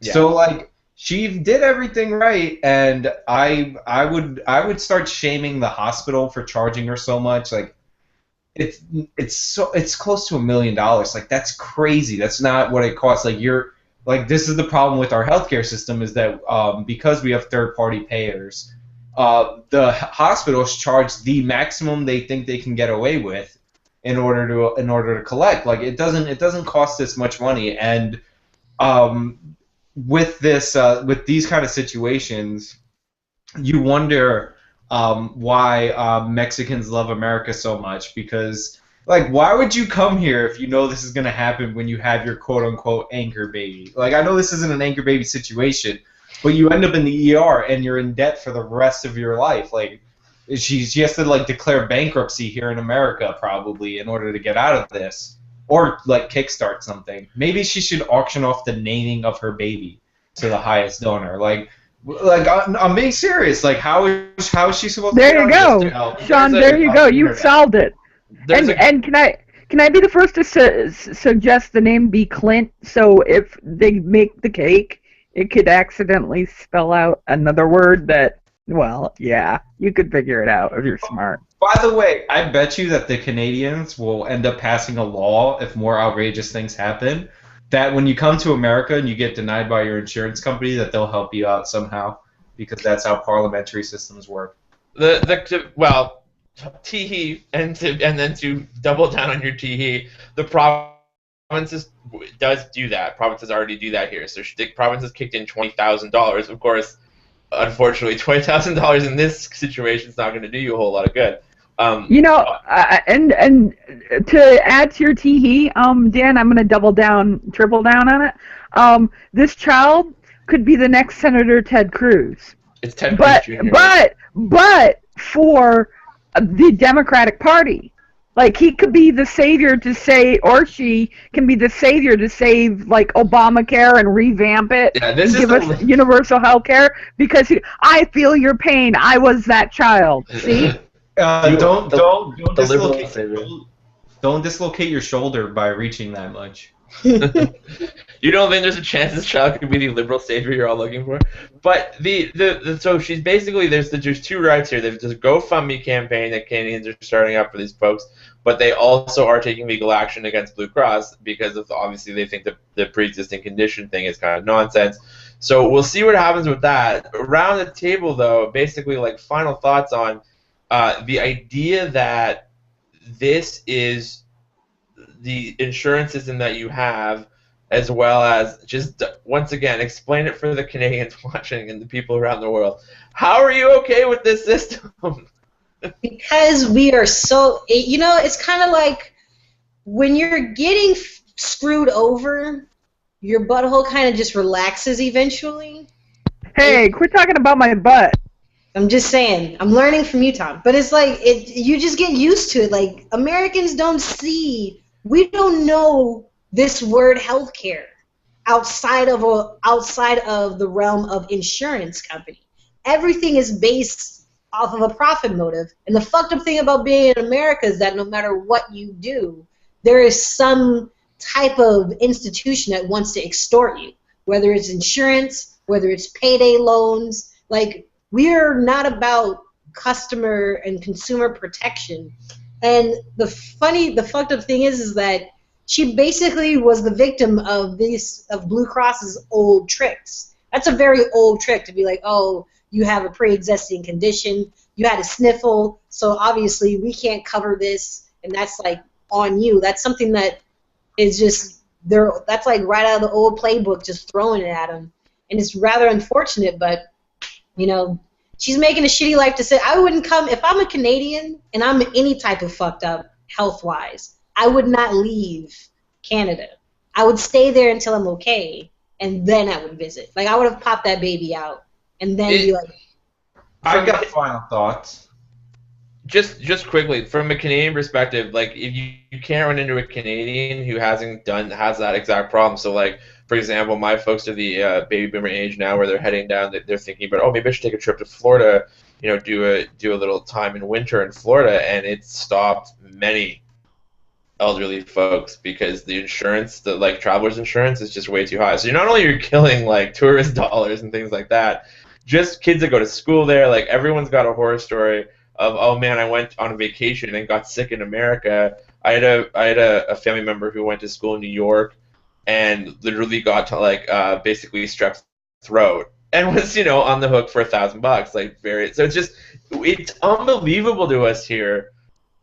I don't think I can. We are talking about this all the time on the show with guns and certain things. It's really hard to convey the sort of bewilderment that people from the outside have on some of these systems. And Sean, sorry, go ahead. Oh yeah, I just wanted to stay with Haven's sex analogy. Americans need to do what happens to me all the time, is when you're being screwed, just say, hey, Sean, can you please stop that, get out of my house and go home. Like, that's what Americans need to say to healthcare companies. Just stop. It's enough. It's not good. I don't like it. I need you to leave. And on that note... Oh wait, can I finish it off? Yeah, sure, go ahead, Tom. Can I please on his note? You mean to say, because I haven't said queef all night, so you mean to say the woman just doesn't queef you out of the room or something? I mean, that's not the hint. I'm so glad we had another direction to go on that topic. All right, so we talked a lot tonight about the problems of politics and trying to get the voters aware of things, and of course all the ways that folks are getting exploited, and whether or not the Democrats are really Democrats. So of course, why not bring you some more bad news? This comes from an interesting piece from Vox, and it was taking a look at the Pew election research. This goes back to Haven's point of what we think of the, you know, taking the temperature of likely voters and then who that leaves out, et cetera, et cetera. But this was a post-election survey that included one finding. Most Republicans want their party to move to the right, and even Democrats are wanting a moderate direction, which of course means to the right. So if you take a look at this this actual poll, the questions were asked: Republican leaders should move in a conservative direction, a moderate direction, or no change at all. From the all above percentage, conservative direction was 57% a winner. And then the Democrats, even, you had 52% saying that they'd like the Democrats to move in a more moderate direction. If you take a look at that, I'm going to take this up for the panel. Starting with Haven, because you brought this up several times tonight, this is where I'm kind of coming at you from, and I understand your point earlier that, you know, we have to be very, very wary of public opinion. This is something we bring up on Truth Mashup a lot. But there is that idea there that, like, do you not get worried that the right is winning the war of ideas? That this isn't just we're one like really smooth talking progressive away from being okay. That people are actually the right wing talking points and that are actually finding resonance in the population, and we're kind of losing the battle of moving the goalposts. No, I don't think that for a second, and here's why. Okay. First, when people take these polls, these are the same people that go out to vote. These are the same people who are well-informed, who give a shit, who are looking for these polls because they're just dying to do it because they like to vote for shit. So I take these polls with a grain of salt because I know for a fact that it doesn't really depict actual public opinion. So it's like, I know, and I look at it this way: if we really wanted, if the country really wanted Democrats to be more moderate, then a person like Elizabeth Warren wouldn't get the fervor that she's been getting. People, when you see Warren make an appearance or Bernie Sanders make an appearance, people are excited. People are begging, dying. They're like ready to sell their bodies to ensure that these people are running for president. And these are not uber moderate people. I mean, they're not really crazy leftists either, but they're the most liberal that we have right now. Also, if you look at the midterm election, yes, the Republicans won a lot of seats, but if you look at the other laws that were being put forth that would be considered more liberal laws, as far as like gay marriage or legalization of marijuana, all of that is going through. So it's not necessarily that we want a more conservative government, because all actions, real actions, instead of just talk through polls, is showing the opposite. It's more of a question of, are we willing to put our money where our mouth is and actually show up? And that's one of the unfortunate things, is that the people that are on the left are so jaded and so apathetic and just worn down because they don't have a champion. They don't see anybody that's saying what they want, that like what they don't have a representative, in all honesty. So nobody, like I personally don't want to go out on my Tuesday, take off of work, lose money, have to fucking deal with some crazy ass fucking Republican redneck trying to keep me or scare me away from going to the poll in the first place, all for a lesser evil that I can't fucking stand. I'm a Florida resident, and I voted, and I had the choice of fucking Rick Scott or Charlie Crist. Charlie Crist is a Republican. Sure, he's Democratic by name. This motherfucker's a Republican. That was my choice. And I don't know if you guys have noticed this, but I'm a rather radically minded person. I felt like, why am I busting my balls in Virginia to find an absentee ballot that'll probably not even make it down there in the first fucking place for two motherfuckers I didn't even want to vote for in the first place? And that's what people are focused on. I think this poll is only showing that the people who want to play and people who are liking how things are, those are the people that are answering these questions. Those are the people that are coming to the voting booth.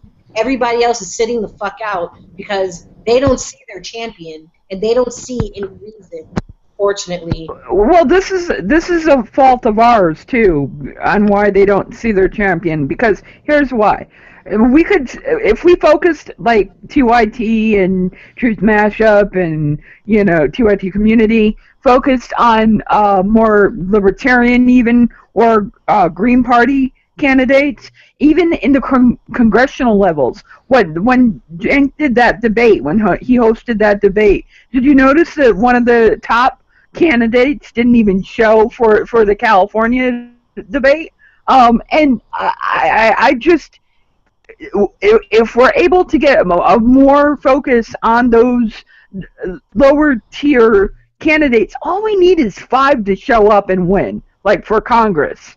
If 5 won, that would be such a groundswell to show legitimacy, and then maybe a presidential bid to make it people willing to vote third party. We've talked about this on our show. You don't just need to be looking at Bernie Sanders or Elizabeth Warren. You really need to get out of this mindset of the libertarian candidate isn't viable. The Green Party candidate isn't viable. Once we start getting out of that mindset and getting into, yes, they can win on the issues because they're talking to people like us. Maybe not Sean, but people like us. The libertarian candidate would be talking to people like me. Just saying. Fair enough. And not to people like me. This poll is like not surprising. The Republicans won overwhelmingly, and the exit polls from the people who majority voted Republican want the Republicans to move in a more conservative direction. But that being said, like, you have to understand like the way the Republican mindset works. Like, you think, like, a lot of liberals think that they're the only ones who say that the Democratic Party isn't liberal enough, and that the Republicans don't think the same thing. Like, the Republicans think that the problems with George Bush were that he spent too much money. He did things like No Child Left Behind. He did so they are, when they say they want them to be more conservative, they're not saying they want them to be more Dick Cheney. They're saying they want them to be more like fiscally restrained, maybe socially conservative, especially in this voting group because it was an older Republican demographic. But for the most part, like they're trying to move like the term, for the most part, the terms conservative, liberal, and moderate are like meaningless because a moderate in Washington is a corporatist. A conservative in Washington is a corporatist. A liberal in Washington is somebody who's not a corporatist. A libertarian in Washington is somebody who's not a corporatist on the right side. Like, they're not, like, meaningful words to give to the public because the public, like, they identify under a label and they think that label is more in line with themselves. Like, if you ask them issue by issue, like, you'll see what they specifically mean by I want them to be more conservative. So these are, like, general terms that are generally meaningless. I think. And then explain. I'm sorry. Go ahead. No, go ahead. Go ahead. And then explain to me how Dr. Gruber wasn't right. Americans are so stupid sometimes. The American electorate falls for this. We are so Charlie Brown going for the football every election, whether it's Republicans or Democrats. Charlie Crist flipped over, and I'm sorry, Haven. I'm tired of just saying, oh no, they're not. Because if they weren't, we'd show up, we'd vote for Green Party candidates, we'd vote for Libertarian candidates, and we'd kick the can with new players that speak to us in what we really want. But no, we keep falling for the same football play every time and kicking that ball, which is constantly the wrong ball. I have one thing about Rick Scott specifically. If people wanted a more conservative candidate in Florida, then maybe you shouldn't have voted for the guy who committed the biggest Medicare fraud in history. Like, that's what Rick Scott did, drug testing through a company that his wife still receives money from. Like, this guy's not a conservative. He'll spend your money on whatever shit he wants to spend your money on. When he was in the private sector, he wasn't an honorable businessman who made money serving his clients. He was somebody who took government subsidies and then defrauded the government for more subsidies. Like, these aren't conservatives, these aren't liberals, these aren't moderates. They're corporatists. Yeah. Which in Washington is actually a moderate, but whatever. But I mean, like, you're spot on the money, Sean. But Tom, I'm going to push back on this. We're not stupid, and I say this because if you talk to anybody on the left or the right, they are completely aware something is wrong. And maybe I'm coming from this from a millennial angle, but I know a lot of people in my generation are not really looking. We see, when we hear people say, oh, go out and vote, go and do this, it's like you want us to go out and vote, but you also want us to ignore all of these studies that come out about how our voices aren't being heard. You want us to ignore all of that shit. You want us to play in a rigged game because you're playing in a rigged game. No, what I'm saying is don't play the rigged game anymore. Vote for the candidate that speaks to you because they're not rigged. Vote for the Green, Sean. Vote for the Libertarian, and then make a real change happen. Because if you, I'm sorry, go ahead.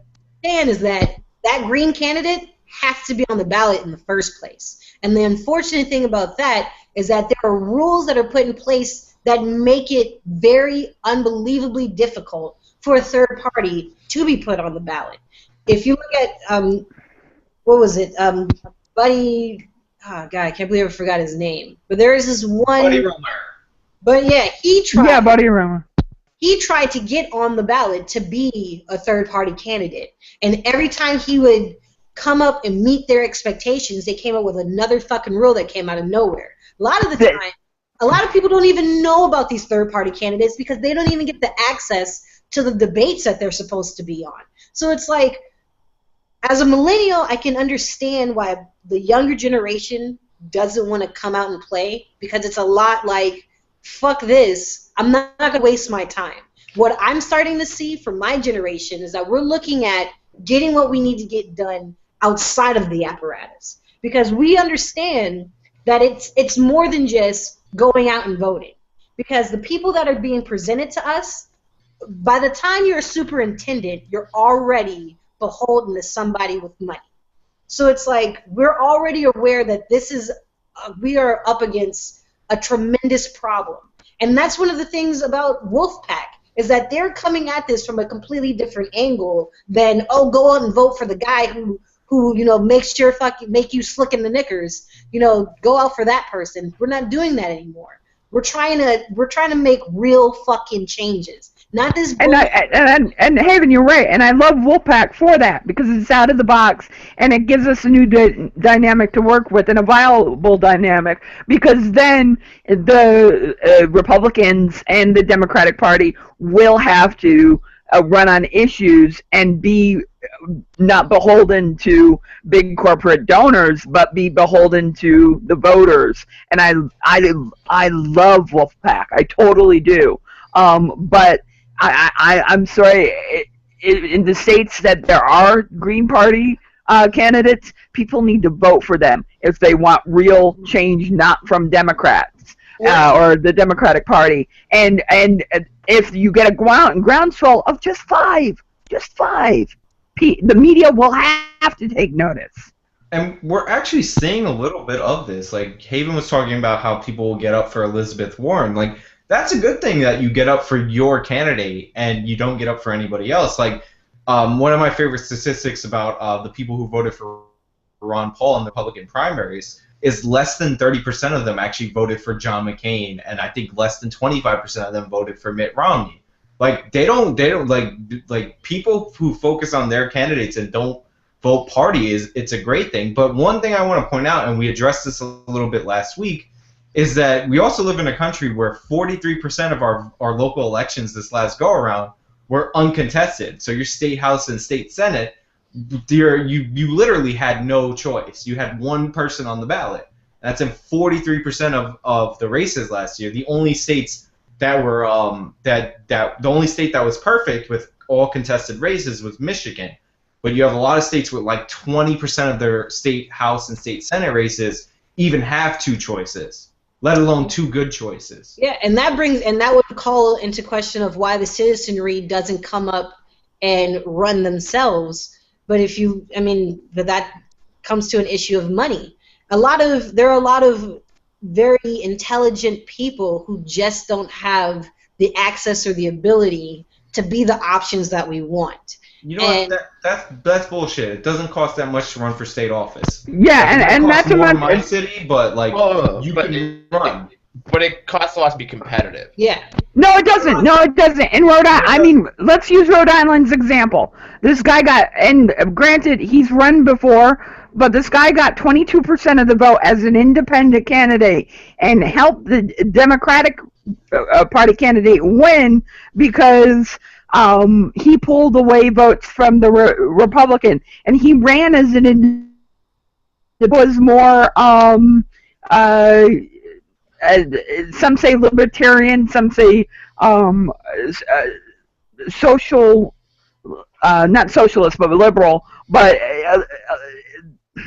he got 22%, and he ran on $37. Did he run? He ran to win, correct? He didn't run. Yeah, he ran to win. He ran to win. So if you want to win, and that's what we want people to win.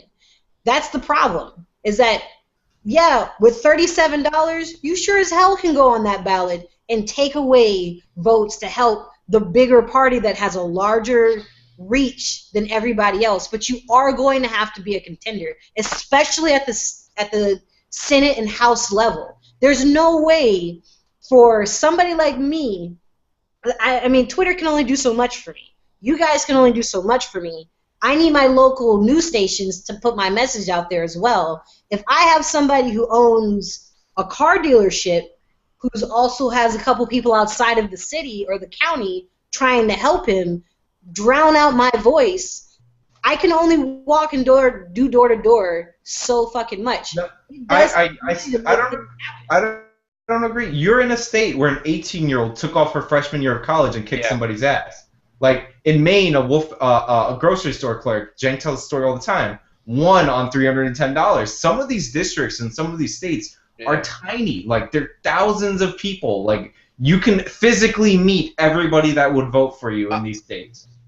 And I'd really like to push back just on this, and because this does drive me nuts, because I'm somebody who actually did these television shows up here on millennials before anybody wanted to talk about student debt, before anybody wanted to talk about why we're not getting asked, like, why don't they vote? Well, it's complicated. But now, a decade later almost, I'm a little bit tired of there are too many millennials that think we can change things outside the system. That's a lovely thought with rainbows and kittens.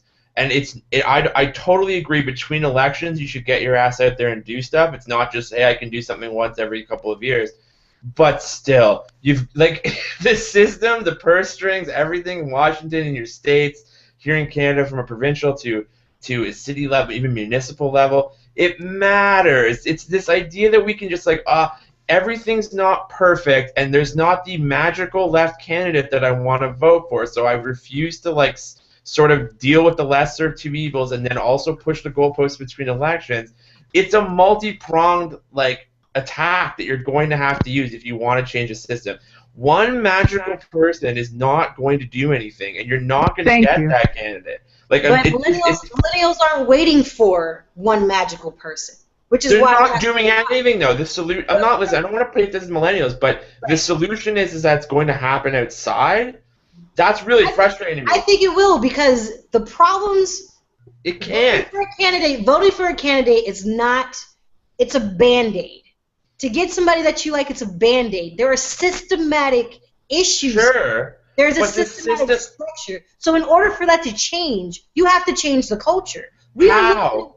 We're living in a country right now where we are all about individualism, where we don't talk about community. They made a community organizer a fucking pejorative for the past 8 years. So now it's like, all right, the culture needs to change, because sure, you can put whatever favorite person you want in office. You can put the next Obama, the next Warren, but at the end of the day, for the changes that we really need, because these are big problems, these are big issues that need real fucking changes, you have to come to play. And in order to do that, you have to change the culture. How we see each other needs to change. The reason why Republicans or conservatives don't like things like universal health care is because, I think a lot of it is because we see things as, you need to be an individual. I take care of me, you take care of you, don't worry about it. And we can no longer do that anymore. And I'm sorry, that's such a privileged view of how politics works, because the privilege of being able to wait and do things outside the system means that people are getting screwed constantly because of the system. And there's a difference between, whether you like it or not, like there's a difference between Charlie Crist and Rick Scott. And there is a difference between Al Gore and George Bush, going back to 2000. True. Charlie Crist and Rick Scott, I think not. Because to me, Charlie Crist did the most. I mean, there's a very large homosexual population in Florida, and Charlie Crist did the most to harm those individuals. Sure. And also, so it's like, people die from Crist too. So my thing is, it's not just, it's like, you may think that it's a privileged view, but I'm coming at it from somebody that's at the bottom, who doesn't have a lot of money, who sees. So am I, and that's my frustration. To go out and do things. The things that they need to get done, the things that they need from each other, they're starting to form these communities together. We're starting to learn how to take care of each other. But wait, hold on. My argument isn't with that. My argument is that you're making it one or the other, and it should be both. It should be changed within the system while doing that. In order for that change to stay, as far as the institution, the culture needs to change. Because agreed. And in order to do that, sometimes you have to step back and let the culture change. Sometimes we need to fucking learn what it means like to take care of each other, or to actually acknowledge that each other exists. We're all fucking screwed. Because now the political atmosphere is completely segregated. We don't see each other. We don't want to talk to each other. What's the practical way to do that, though? You know what it is? You know what it is? I hate to be cynical on this. America needs to have a city get bombed. Because hold on here. When London got blitzed England said, okay, no, seriously though, when London, they were like, we're coming together as a community, we're gonna do this and rebuild it. I'm sorry, the only time that things seem to happen is when a demonstrably bad thing happens. Yeah, but bad things happen after that. Hold on, one at a time.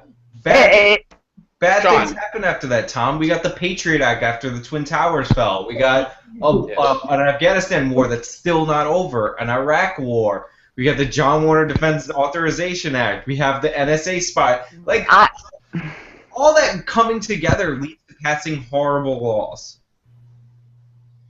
Like, there's no easy fix, and I'm not trying to say that, but it does bug me that the new narrative seems to be, I'm going to like politics, instead of going, this is broken, I'm angry, it seems to be, this is so broken, I'm walking away from it, and somehow that's going to make things better. But that's not what we're doing.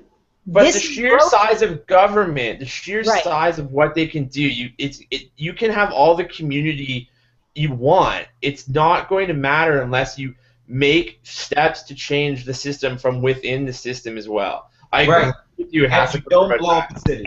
And no, I was not. The reason I made that example was to point out that bad shit did happen and something good did come out of it because of that. Okay, I'm talking about London. I'm talking after World War II, and I'm talking about how National Health Service came about from it because the citizenry realized they have to take care of each other because they understood that. Everything was destroyed and they were forced into that. Like, that's not, like, they might like it now, but, like, I don't want a system where, well, we have no other option, let's create some institutions, I guess. Like, no, it should be. Tom's going to start the new Weather Underground. But I got a point.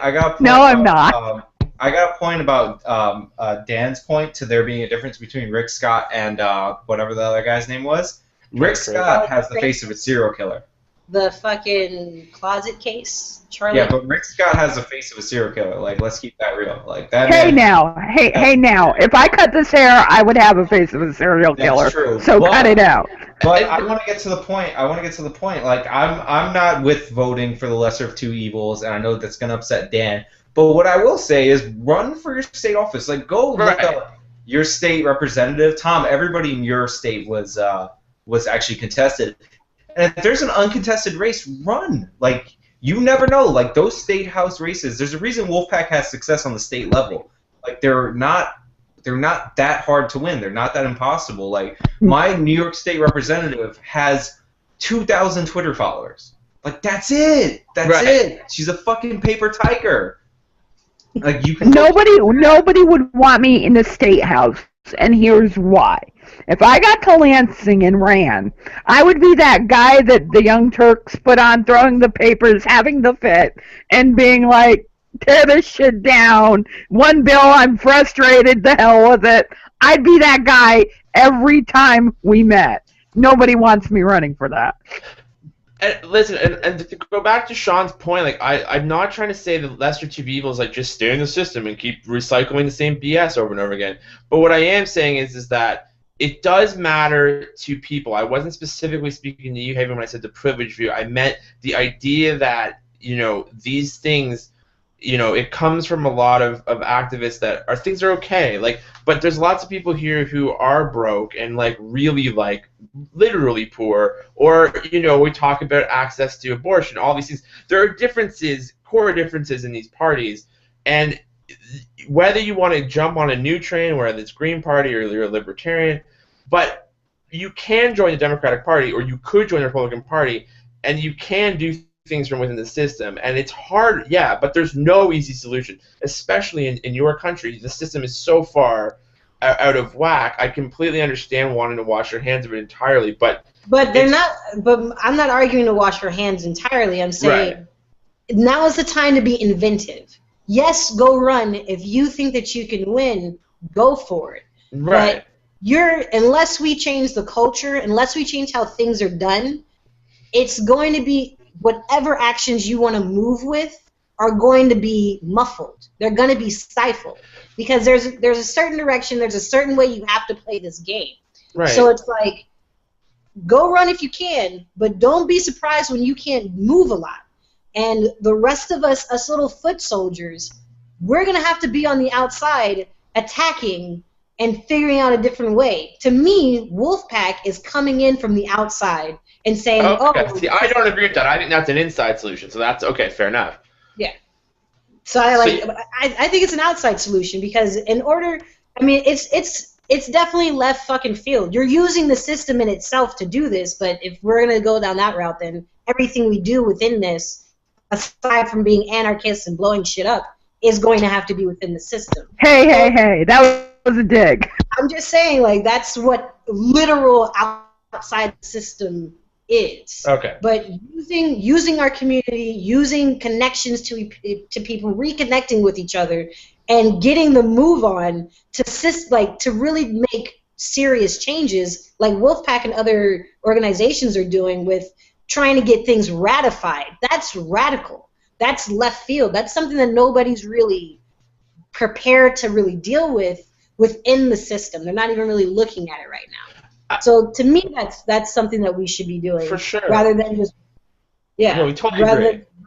I think the other thing, too, that really frustrates me from coming from the millennial perspective as well is that the one thing I find a lot of my peers do, and it bugs me a lot, and it is because of the internet, but we put way too much emphasis on this, like, dark power that, like, there's this conspiratorial kind of, view now of politics and money, and it's, like, insurmountable. When I totally really, I can't believe I'm saying this, but I really, really agree with Sean here, which is, like, some of these people are schmucks. Like, it's not this magic, like, it's not this hard hill to climb. It really is a possible thing to overcome. It's not this, bunch of guys in a dark room doing this with, it really is a system that you can win. They don't want you to think. That's the Congress, Dan. That's the 14 new selectmen, select chairs from the GOP.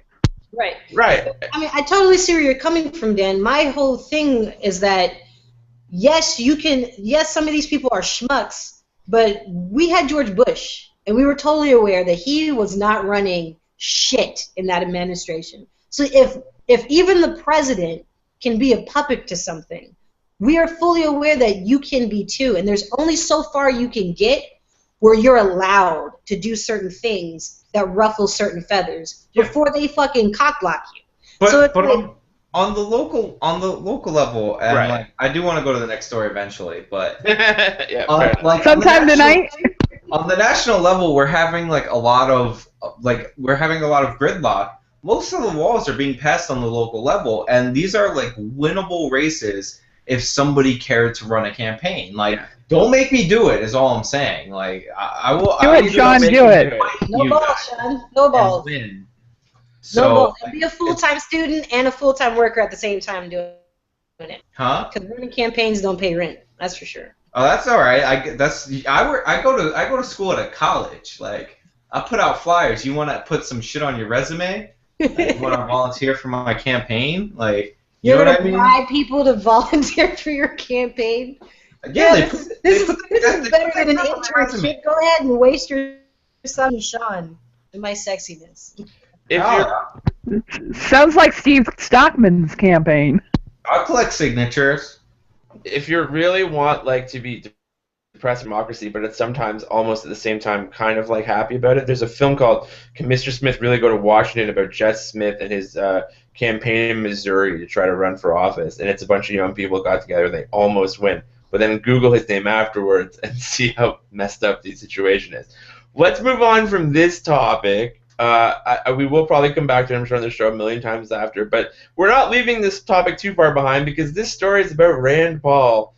So let's go to Tom here. Tom, you brought this up, and I'm kind of curious. This is Rand Paul voting against a bill that would curb NSA spying because he doesn't like all of the spying. Well, no, there are parts of it where he's, and I don't have it in front of me now because you threw it in front of me. But there's parts of this because that he, is legitimately against, and because of his libertarian views. And I don't necessarily have a problem with this. What I have a problem with is the left wing being all sorts of butthurt. We're keeping the Patriot Act because of Rand Paul. They're doing it out as hit pieces. And yes, this is me defending Rand Paul. The one and only time will ever fucking happen. We all say how we want somebody to be like Elizabeth Warren and keep on her path and on her views. Well, this is Rand Paul actually doing it. And I'm sorry, this bill was shit. It was so watered down. We talk about Obamacare and the ACA. This was like the internet spying bill of Obamacare. You could properly use Ted Cruz's analogy, which was really bad for net neutrality, with actually this particular bill. This so-called... Just speak to the bill. I'm just going to give you context so people know exactly what we're talking about. This is the USA Freedom Act that Patrick Leahy was proposing, and it got 58 votes on Tuesday night, which is too short. 40 Republicans and 1 Democrat voted against it, and of course Paul also voted against it. So Leahy's bill extended the provisions which were to expire in that Patriot Act in June 2017 as a compromise. So it extended. So as a compromise, in order to change the law to stop the NSA from holding on to phone records. So that was like the goal was get rid of the phone record thing, and then we'll keep trucking with the Patriot Act. He's been against that from day one. So Rand Paul says I'm not going to run against it. So Sean, what are your thoughts on that? And we'll go back to Tom. Yeah, the way that a lot of liberal outlets are framing this, that Rand Paul's and some libertarians outlets don't get it either. That Rand Paul's a turncoat and he's in favor of NSA spying. Like Dianne Feinstein, Ted Cruz, like a lot of establishment people voted for this this garbage piece of legislation. Basically, what it did, and there's actually a great New York Times article about this, is that it removed the authority in Section 215 for the NSA to hold your phone records, right, which, according to the New York Times, may or may not curtail or eliminate the metadata program. But they can't be sure because they could always say, well, the phone companies have to hold the data, but we could still look through it. Like this law is basically a thing where we say we do something big, but in reality, we're just extending the Patriot Act, and that's what Rand Paul didn't want to do. Like Rand Paul wants to fight over the Patriot Act, the reauthorization. I think it's of the entire bill, not of specific provisions, and he didn't want to lose a chance on that fight, so that's why he voted against it. And you could look at all these like super pro-national security, and by pro-national security, I mean pro-spying people that voted in favor of it. Like this was not the Amash Amendment that it started out as in the House. This was an extension of the Patriot Act and a symbolic gesture that probably wouldn't have changed much at the NSA. Yeah, it was a crap shit bill, and that's what people on the left don't understand. And they're like, we had our one chance to curb it, and Rand Paul fucked us in the ass. No, he really didn't. Get the vote on the Patriot Act and make everybody have a up or down vote, and make it an issue. Let's see where Elizabeth Warren really is. Let's see where Chuck E. Cheese Schumer really is, who, by the way, didn't want Elizabeth Warren in leadership role. Let's see where these people really stand with the real vote. And I'm totally supportive of this. This is the one time I'm for this guy, and I cannot stand Rand Paul. I mean, Rand Paul's obviously, he saw that this was just a simple, careless whisper. And dare I say, he's kind of going through the same strategy that I was talking about, where it's like, I'm not going to sit here and waste my time with this bullshit. I'm going to wait where I can actually make a real change, rather than just putting through just another watered-down bill that's really not going to do anything. I mean, this whole administration, this whole past 8 years, has been nothing but appeasement, careless whisper, watered-down bills that say what they want to do in name, but doesn't really give any power to anybody to overlook anything or change anything. And I mean, I totally respect Rand Paul for sticking to his guns and saying, no, this is bullshit. You guys are trying to feed me doo-doo caca, and I don't really feel like eating it, so I'm not even going to go for that. And fucking catch on to that. And cause, I don't know, maybe it's because the Democrats are so used to eating doo-doo caca and being told that it's chocolate and they're okay with it that they just... That's how you get Ebola. Yeah, they just get totally... They get total is like, no, I'm not going to let you bullshit me. Let's do this for real if you really want to do it. Right, and this was not a surprise vote. Like, Rand Paul told everybody way before this, I follow him on Twitter, I'm not voting for this because of this reason. He did interviews, he's like, I'm not voting for this because it extends the Patriot Act. Justin Amash, who proposed this in the House, said he wouldn't vote for the current version of it because it extends the Patriot Act. Like, this was not the House bill to defund the House bill was actually much stronger. It was to defund this program in general, not just as it pertains to Section 215. Like, this was basically a way to, it pushes the Patriot Act off to after the election, which, like, we don't want that. And it basically says, like, oh, we already got rid of the bad part of the Patriot Act. No, there's horrible parts throughout the Patriot Act. And I'm not like, and I'm actually disappointed. I'm not disappointed in Ted Cruz because he's nobody's libertarian. I am disappointed in Mike Lee for voting the wrong way on this.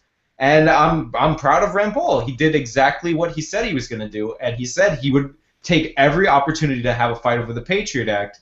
And both people in the House do not want to fight over the Patriot Act. They didn't want one when he tried to fight over the certain sections a few years ago. Like, nobody wants to have this fight, especially with somebody who actually believes the Patriot Act shouldn't exist. Like, nobody wants to run the chance of actually losing that kind of power. I mean, the Congress is very much comfortable with the Patriot Act. They're very much comfortable with the NSA having the power that it has, completely with impunity and nobody watching over them, nobody dictating what they can and can't do, or making a concise rule book on what it is that they're supposed to be obtaining and how they obtain it. I mean, it makes it easier to spy on people. It makes it easy. It ties up a lot of loose ends. So it's like Ron Paul did an amazing thing, and I mean I think this is kind of just a remnant of his father, because his father was very gung ho about things, and when he said he wasn't going to do something, he wasn't going to fucking do it. And I think that's just, that mentality is totally weird and for people right now, because they're so can I just interrupt here, Haven? I apologize, but I just got to say this. Any liberal, so-called liberal, who is mad at Rand Paul for sticking it to this so-called piece of crap bill isn't a liberal, needs to shut the fuck up, needs to go away, and you're not helping. This is the one. Right, well, I'm going to push back on that as the piece of shit liberal who doesn't totally agree with the Rand Paul Revolution panel here that we have tonight.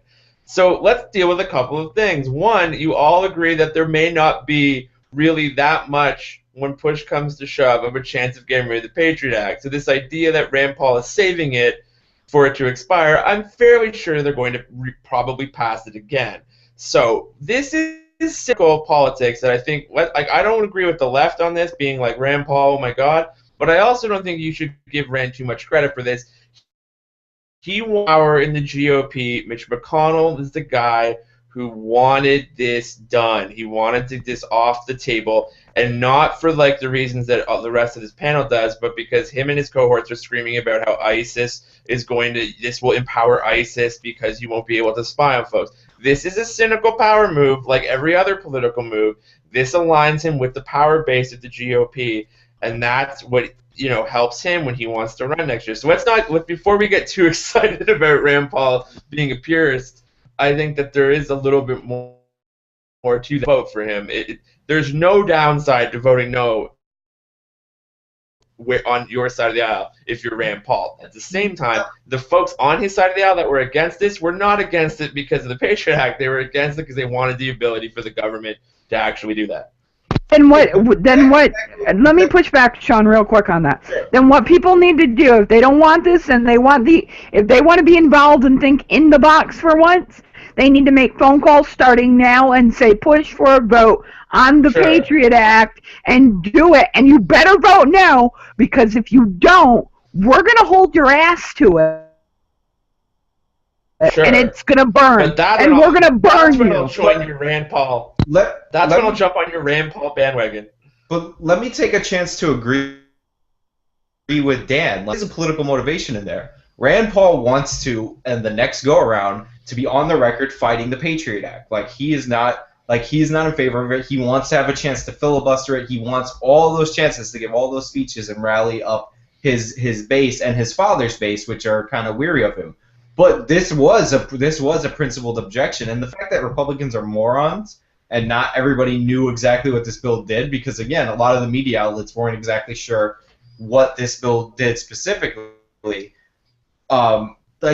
It's what you call it. It still doesn't underscore the fact of why he didn't vote for it and why he explained over and over again. He's like, I'm not going to vote for a full reauthorization of the Patriot Act when it expires and you can fight it. It's not like he's voting this down to prevent authorization of a specific a specific section of the Patriot Act. It's the entire act that he can go at it in the next election. And Ted Cruz, Marco Rubio, not Mike Lee, but these guys are probably going to be running against him in the for the presidency, and he's going to want to kick their ass on it in the debate by voting against it in the actual Senate. So there is a political motivation. There also is a principal motivation.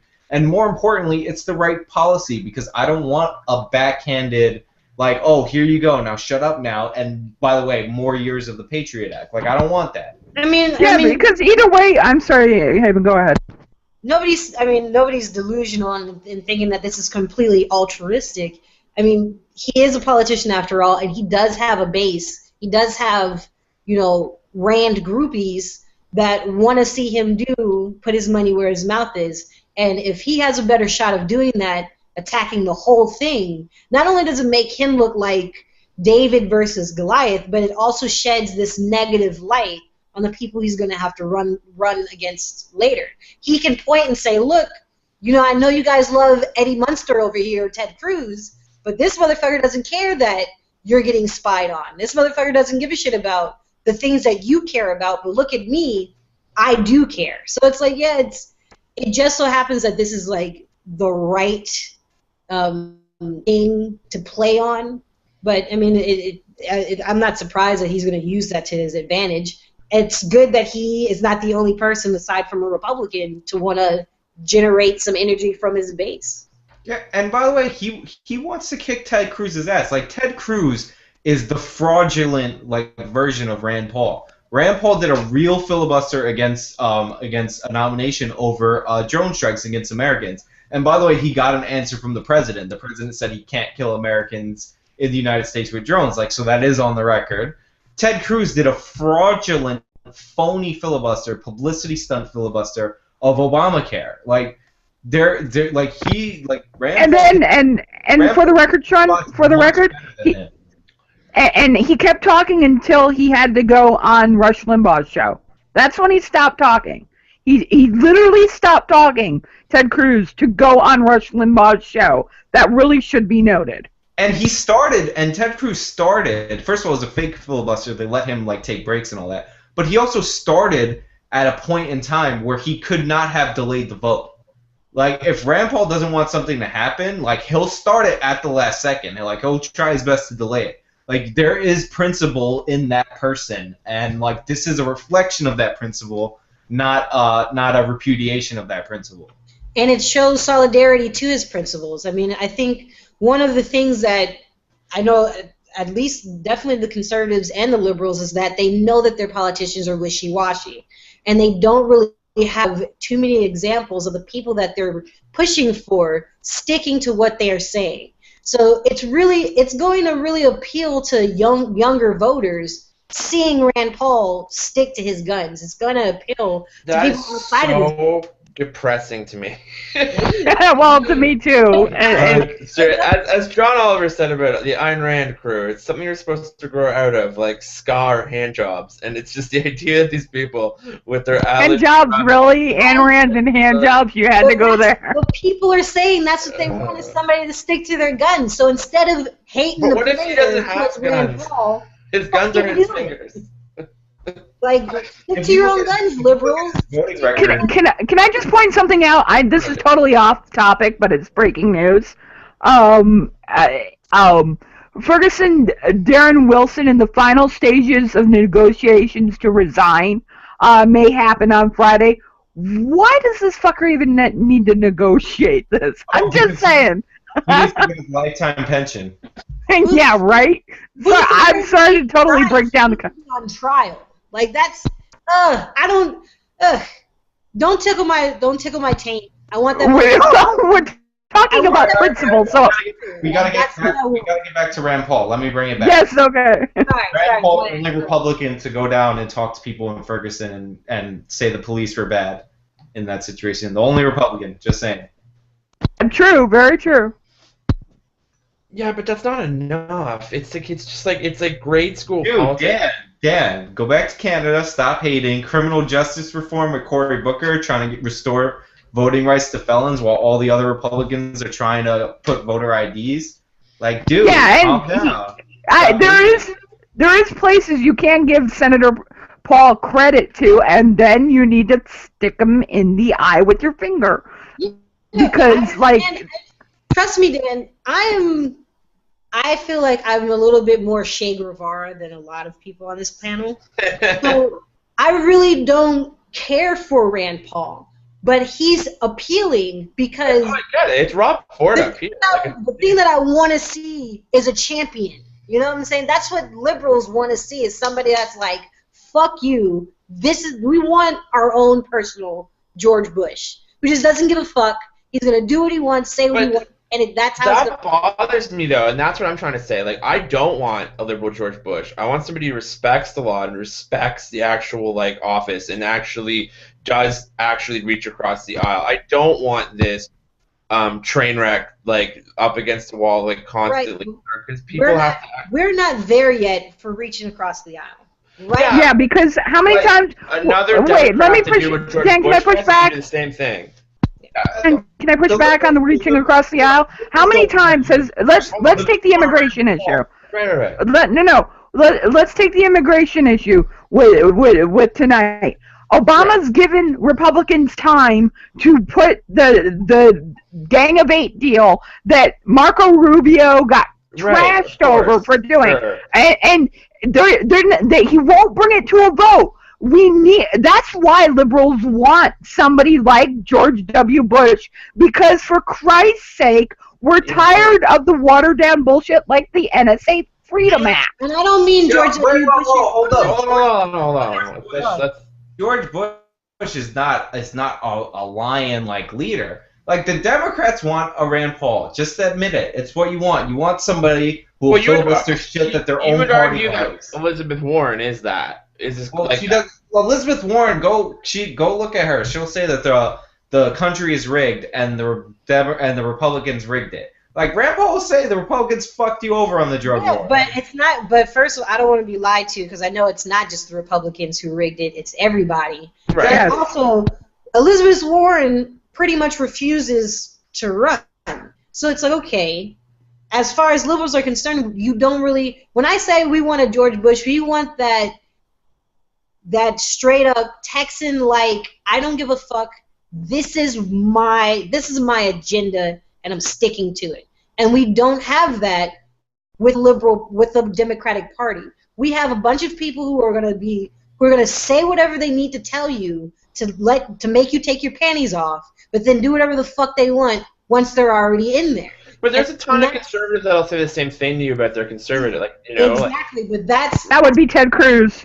On both sides, people see that this is leaving a bad taste in their mouth, and that's why Rand Paul is so appealing. Is because somebody has to be the rock, somebody has to be the stable stance. Everybody else is fucking waves coming in and out, doing whatever they want, and it's unfortunate that Rand Paul is the only person who's picked up on the American people saying we need somebody who's a fucking statue in the things that he believes in. Haven, it's way more than unfortunate, man. It's fucking depressing that Rand Paul, it makes you almost want to find a bathtub to go do something in. Let's be honest. take a shower, but Elizabeth Warren sucks on pot. I just want to bring that up. It's a fact. Well, that's okay, but on the opposite side, I think that the Rand Paul, Ron Paul revolution gets way too much credit for just being anti-war and pro-pod. Like, that, let's be honest, is a big part of the, like, we love the Rand Paul stuff. True, but I think freedom.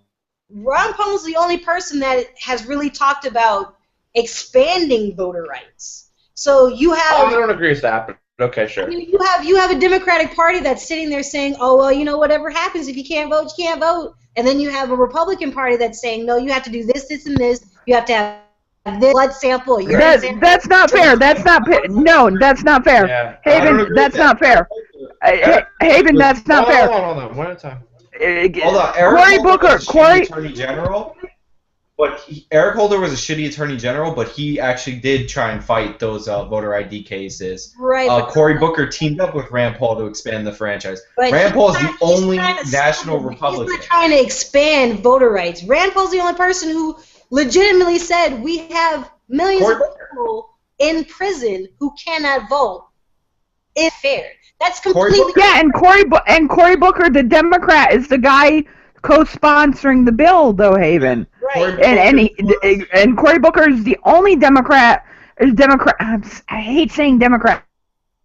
Democratic Party member who is willing to go on the limb with Rand Paul to do that, and he needs some credit for that. Cory Booker Party, it's the Democratic Party. Cory Booker is one person, and the entire other party is not on that boat, and that's the same with Rand Paul, right? Yeah. Rand Paul is the only person that's talking about it. That's why it's appealing. That's why these people are appealing. But Booker is not the Democratic Party. He is not the main. He's not the main voice. He's going to face issues from both sides, and people are going to see that. And people are not going to see, oh, Cory Booker's really going on a limb. They're going to see, holy shit, these Democratic people who say that they're liberals say or demagogue our rights. That's what they're going to see. I mean, like, that's not. We know that Cory Booker is really pro-Wall Street, but we also know that Rand Paul is absolutely abysmal on the environment and how any liberal or anyone who leans the least bit left could ever think that Rand Paul is your candidate is beyond me. But if you're a libertarian like Sean, I get the appeal. And I just want to point out. I would never support Rand Paul, just for the record. But I will give credit where it's due. But I just want to point out one thing.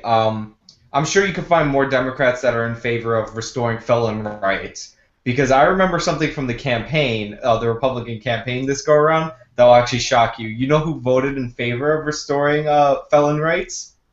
Rick Santorum. If Rick Santorum could be in favor of that at one point in his entire life, then I'm sure there's more Democrats than Cory Booker in the Senate that are. And of course, we could do a whole show with Jordan French here talking about why these Republicans who are so Christian don't believe in these sort of things. So, I mean, so much for redemption and everything else. Yeah, right? They can say, there's a lot of people who say all kinds of shit. They'll say that they'll do all kinds of things. They'll say that they'll walk your mother home and shit. Sure enough. But when it comes time to actually doing it, a lot of people will cut their nose off to spite their face, despite the fact that they know that their constituents want them to really push on it. And, I mean, I am not a Rand Paul supporter. The things that he promotes I don't really agree with all the time, but it is appealing to find somebody that's like, no, I'm going to push my ideals. I'm not going to just say it just because it's sweet to say. I'm going to actually do something about it. And we're not getting a lot of that. How he climbs the Republican mountain in the next year, though, is going to be super fascinating to me, because he's a guy that if they did get some of that thing through, like we've covered this on our show before, if he can get his vision through to that Republican Party, that's a huge political shift. That's not an inch, that's a mile. So good luck to Rand Paul. Amen for that. Go ahead, Sean. According to Frank Luntz, when Rand Paul ran for Senate in 2010, the most appealing ads across the board to his focus groups. So for whatever reason, that Ron Paul-like message delivered from his face is somehow appealing to conservatives. I mean, and also, please, if you're the Democrats, run Hillary Clinton. Like, run your pro-war candidate, please. But my thing is, like, it's appealing because conservatives like confidence. They like people who stick to their guns. That's why we'll still listen to fucking Clint Eastwood talk to a chair, that old fuck, because he's going to stick to his bullshit. They love that, and that's one thing that Ron Paul does, is he sticks to his shit. And they like that kind of, it's like a dominating type of thing that conservatives flock to. It's attractive. And going back to that poll from after the election, is as the country moves right and the right drives off a cliff, people like Rand Paul and Ron Paul seem more sensible. And that's the real crime of it all.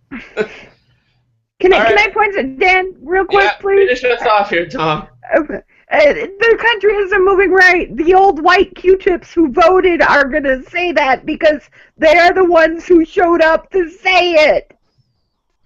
I don't agree with that, and we will agree to disagree. I think that the left is losing the war of ideas in a lot of ways, and I think that I totally agree with Haven's point from earlier. You got to get out, you got to do stuff, you got to talk to your neighbors. Maybe it doesn't have to be within the system. Maybe it's outside the system. Maybe it's community organizing. But whatever it is, there needs to be a lot more outreach for progressives to a lot of these places in the country, because you've got people that are voting in people like Brownback, and there's some serious problems with it. So, whatever. I want the rapture. Right. So, on that rapture note, everybody, we are always here every week, Thursdays and Fridays, doing the TYT Community Show as well as Social Justice Hour. On Friday, tomorrow night, I believe it's you. Am I right, my friend Tom? You are hosting the show tomorrow? Yes, I am. Yes. Okay, so tomorrow the inmates run, and we'll see what goes on with that. So be sure to check that out. Same bad time, same bad channel, after TYT, right here as well. Truth Mashup, my show is taking over the TYT Young Turks Twitter handle on Saturday. So we'll be doing live streams from 3 p.m. till the hamsters get tired. So check that out as well. And thank you to Jeff Waldorf for letting me co-host / guest host this amazing show. You did a lovely job, producer Kevin. For everybody here at TYT Community this week, have a good week, everybody, and we'll see you here tomorrow. Goodbye. Bye-bye. Bye, guys. Later, guys. Yum, yum, yum, yum, yum, yum.